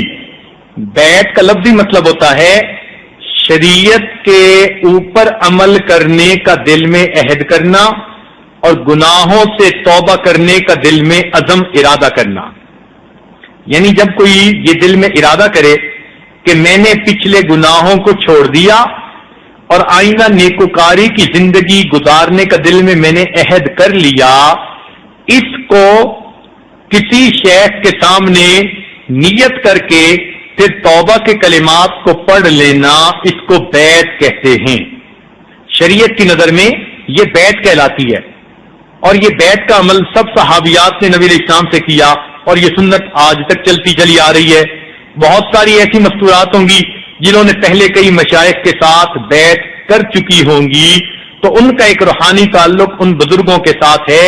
وہ اپنا ورد وظیفہ معمولات ان بزرگوں سے پوچھا کریں، اپنے حالات ان تک پہنچایا کریں اور ان کے ہدایات کے مطابق زندگی گزاریں تاکہ زندگی میں نیکوکاری آ جائے. جو عورتیں کہیں پہلے بیعت نہیں یا وہ توبہ طائب ہونا چاہتی ہیں، زندگی کو بدلنا چاہتی ہیں، یا اس عاجز کے ذریعے پہلے سے وہ بیعت کے کلمات پڑھ چکی ہیں، تو وہ تجدید بیعت بھی کر سکتی ہیں اور نئی عورتیں بیعت کے ذریعے سے سلسلے میں داخل بھی ہو سکتی ہیں. تو اس لیے دل میں یہ نیت کر لیجئے کہ ہم نے پچھلے گناہوں سے سچی توبہ کر لی اور آئندہ نیکوکاری کی زندگی گزارنے کا دل میں عہد کر لیا. اس عہد کو کر کے جو کلمات آپ کو پڑھائے جائیں گے، آپ توبہ کے وہ کلمات پڑھیں گی تو پھر اللہ تعالیٰ آپ کے پچھلے گناہوں کو معاف کریں گے. شیخ کی دعاؤں میں آپ کا حصہ ہو جائے گا. شیخ دور بیٹھے توجہ کریں گے، اللہ تعالیٰ آپ کے دل میں نور عطا فرمائیں گے. یہ ایک روحانی دنیا ہے جس سے کہ انسان کو اللہ والوں کی دعاؤں میں شمولیت مل جاتی ہے اور ان کے ذریعے سے اللہ تعالیٰ دلوں کے اندر نور عطا فرما دیتے ہیں. لہذا جو عورتیں نئی بیعت ہونا چاہتی ہیں وہ دل میں بیعت کی نیت کر لیں. جو پہلے بیعت ہو چکی ہیں وہ تجدید بیعت کی نیت کر لیں. اور جو اور بزرگوں سے بیعت ہیں وہ فقط اتنی نیت کریں کہ ہم آج کی اس محفل میں گناہوں سے توبہ کر رہی ہیں، یہ بیعت توبہ کہلائے گی. ان کی نسبت اسی جگہ رہے گی مگر محفل کی برکت ان کو بھی مل جائے گی اور رمضان مبارک کی بابرکت محفل میں توبہ کے کلمات میں وہ بھی شریک ہو جائیں گی. لہذا جو بھی نیت جس کو مناسب ہو وہ نیت کر لیجئے اور اس عاجز سے خطبہ سن کے پھر کلمات پڑھیے. الحمدللہ نحمده ونستعینه ونستغفره ونؤمن به ونتوکل علیہ ونعوذ باللہ من شرور انفسنا ومن سیئات اعمالنا من يهده اللہ فلا مضل له ومن يضلله فلا هادي له ونشهد أن لا إله إلا الله وحده لا شريك له ونشهد أن سيدنا ومولانا محمدا عبده ورسوله أما بعد أعوذ بالله من الشيطان الرجيم بسم الله الرحمن الرحيم إن الذين يبايعونك إنما يبايعون الله يد الله فوق أيديهم سبحان ربك رب العزة عما يصفون وسلام على المرسلين والحمد لله رب العالمين. اللهم صل على سيدنا ومولانا محمد وعلى آل سيدنا ومولانا محمد وبارك وسلم. یہ کلمات آہستہ آہستہ پیچھے پیچھے پڑھتی جائیے. بسم اللہ الرحمن الرحیم. لا الہ الا اللہ محمد الرسول اللہ.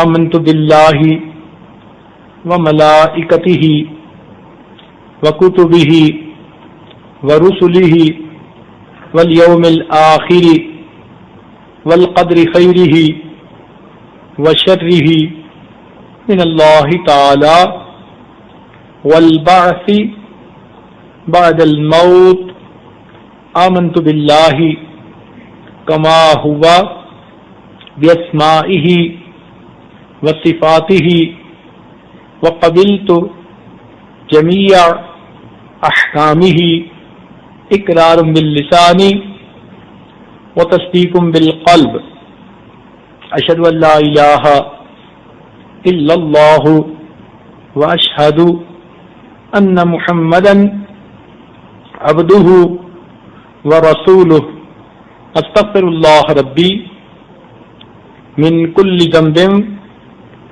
واتوب الیہ استغفر اللہ ربی من کل ذنب واتوب الیہ استغفر اللہ ربی من کل ذنب واتوب الیہ وصلی اللہ تعالی علی خیر خلقہ سیدنا محمد وعلی آلہ واصحابہ اجمعین برحمتک یا ارحم الراحمین۔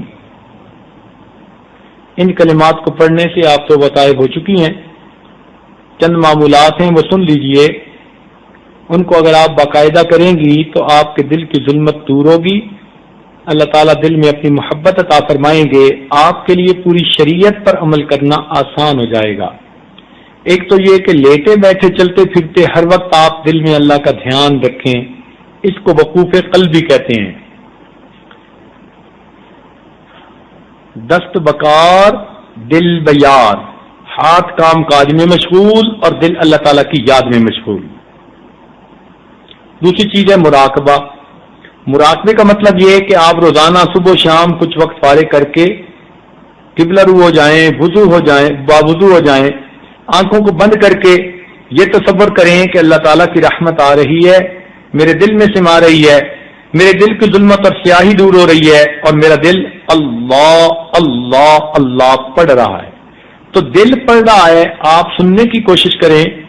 شروع میں آپ کو خیالات آئیں گے، اس سے گھبرانے کی بات نہیں ہے کہ جی میں مراقبہ کرتی ہوں مجھے خیالات بہت آتے ہیں، یہ تو آئیں گے، جو کچھ دل میں ہے وہ کچھ آپ کو نظر آئے گا۔ یہ تو الٹا پریشان ہونے کی بات ہے کہ اگر ایسے دل کو میں لے کے اللہ کے سامنے پہنچ گئی تو میرا کیا بنے گا۔ اس کی صفائی ضروری ہے۔ جیسے کمرے کے اندر اگر چوہا مرا پڑا ہو اور آپ کمرے کا دروازہ کھولیں اور آپ کو بو آئے تو آپ کمرہ بند کر کے بیٹھ تو نہیں نہ جاتی کہ جی کمرہ بند کر دیں اندر سے بو آتی ہے، جب بھی کھولتی ہوں بو آتی ہے۔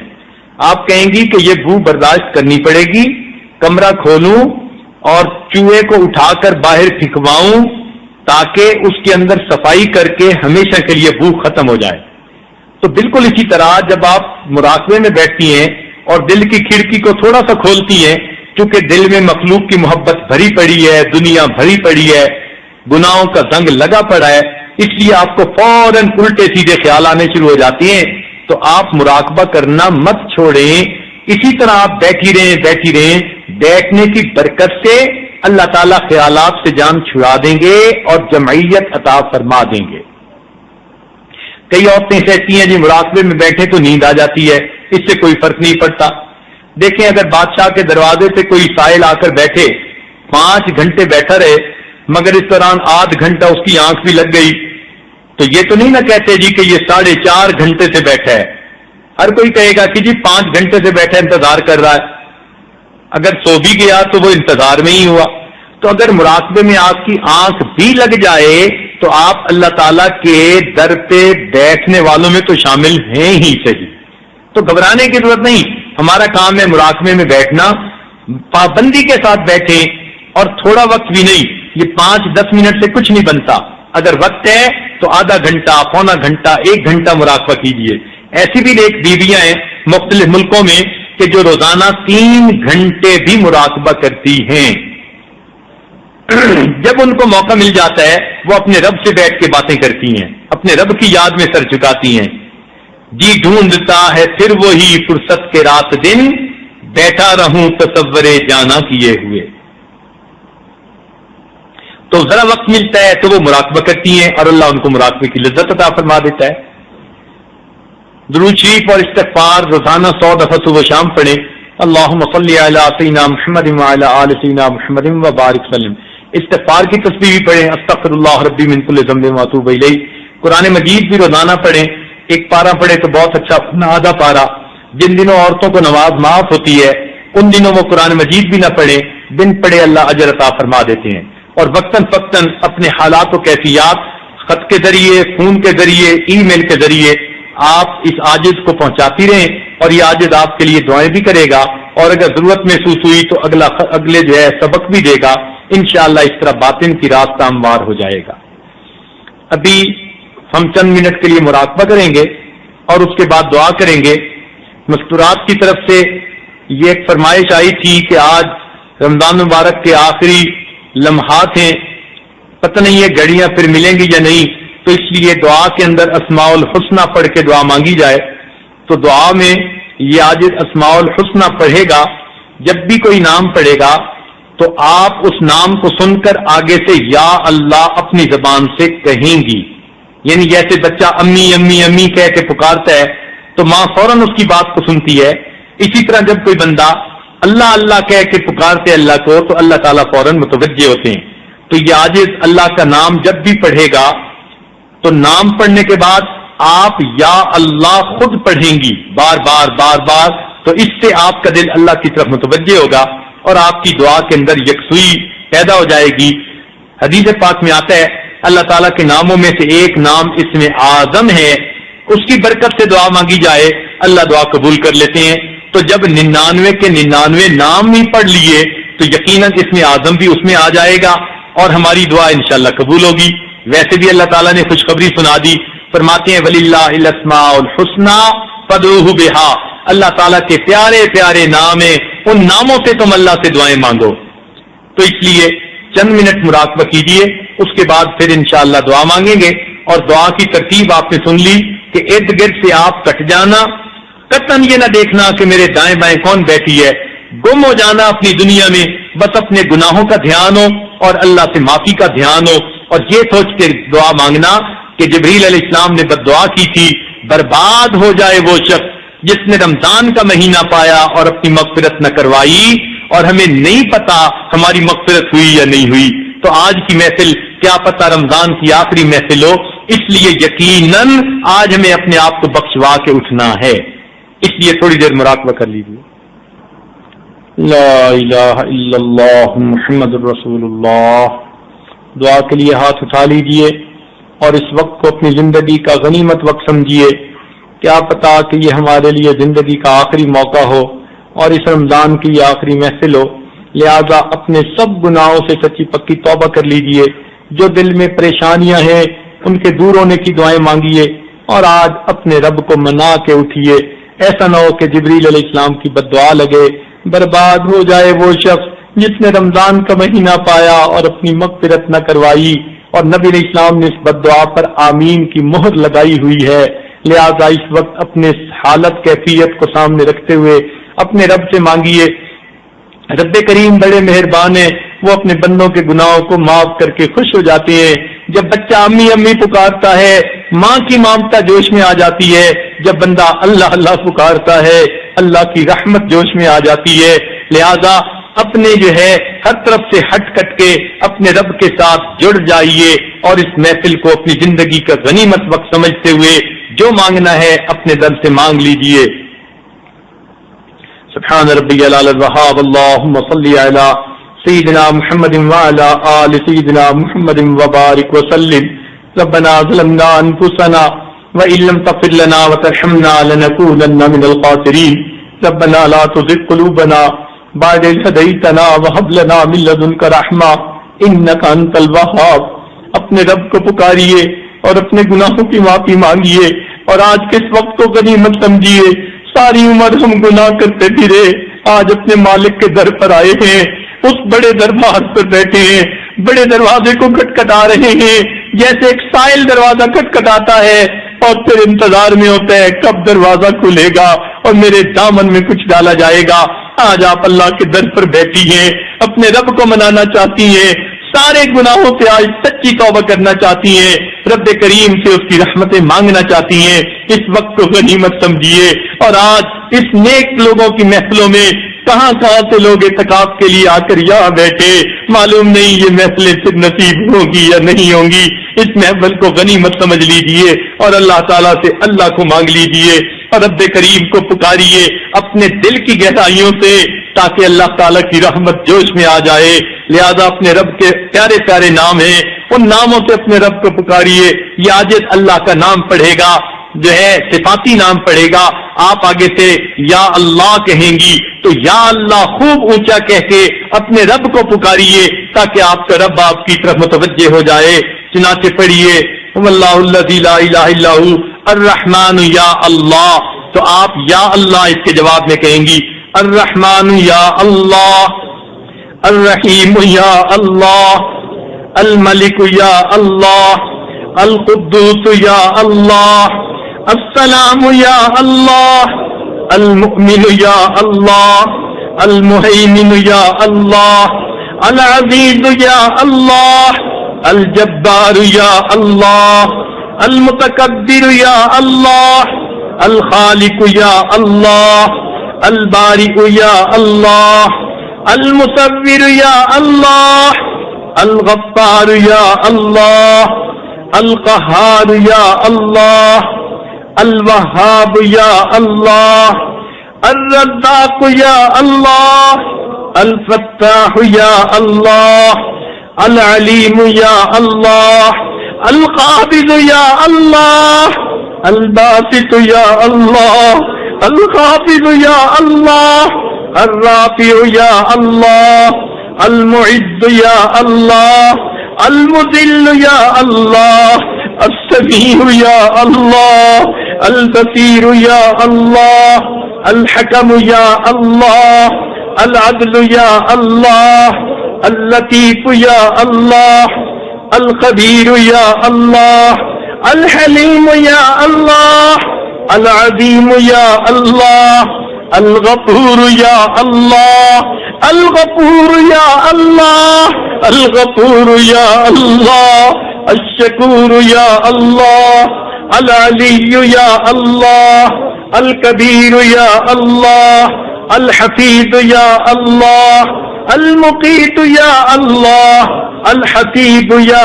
اللہ، الجلیل یا اللہ، الکریم یا اللہ، الکریم یا اللہ، الکریم یا اللہ، الرقیب یا اللہ، المجیب یا اللہ، الواسع یا اللہ، الحکیم یا اللہ، الودود یا اللہ، المجید یا اللہ، الباعث یا اللہ، الشہید یا اللہ، الحق یا اللہ، الوکیل یا اللہ، القوی یا اللہ، المتین یا اللہ، الولی یا اللہ، الحمید یا اللہ، المحصی یا اللہ، المبدئ یا اللہ، المعید یا اللہ، المحصی یا اللہ، الممیت یا اللہ، الحی یا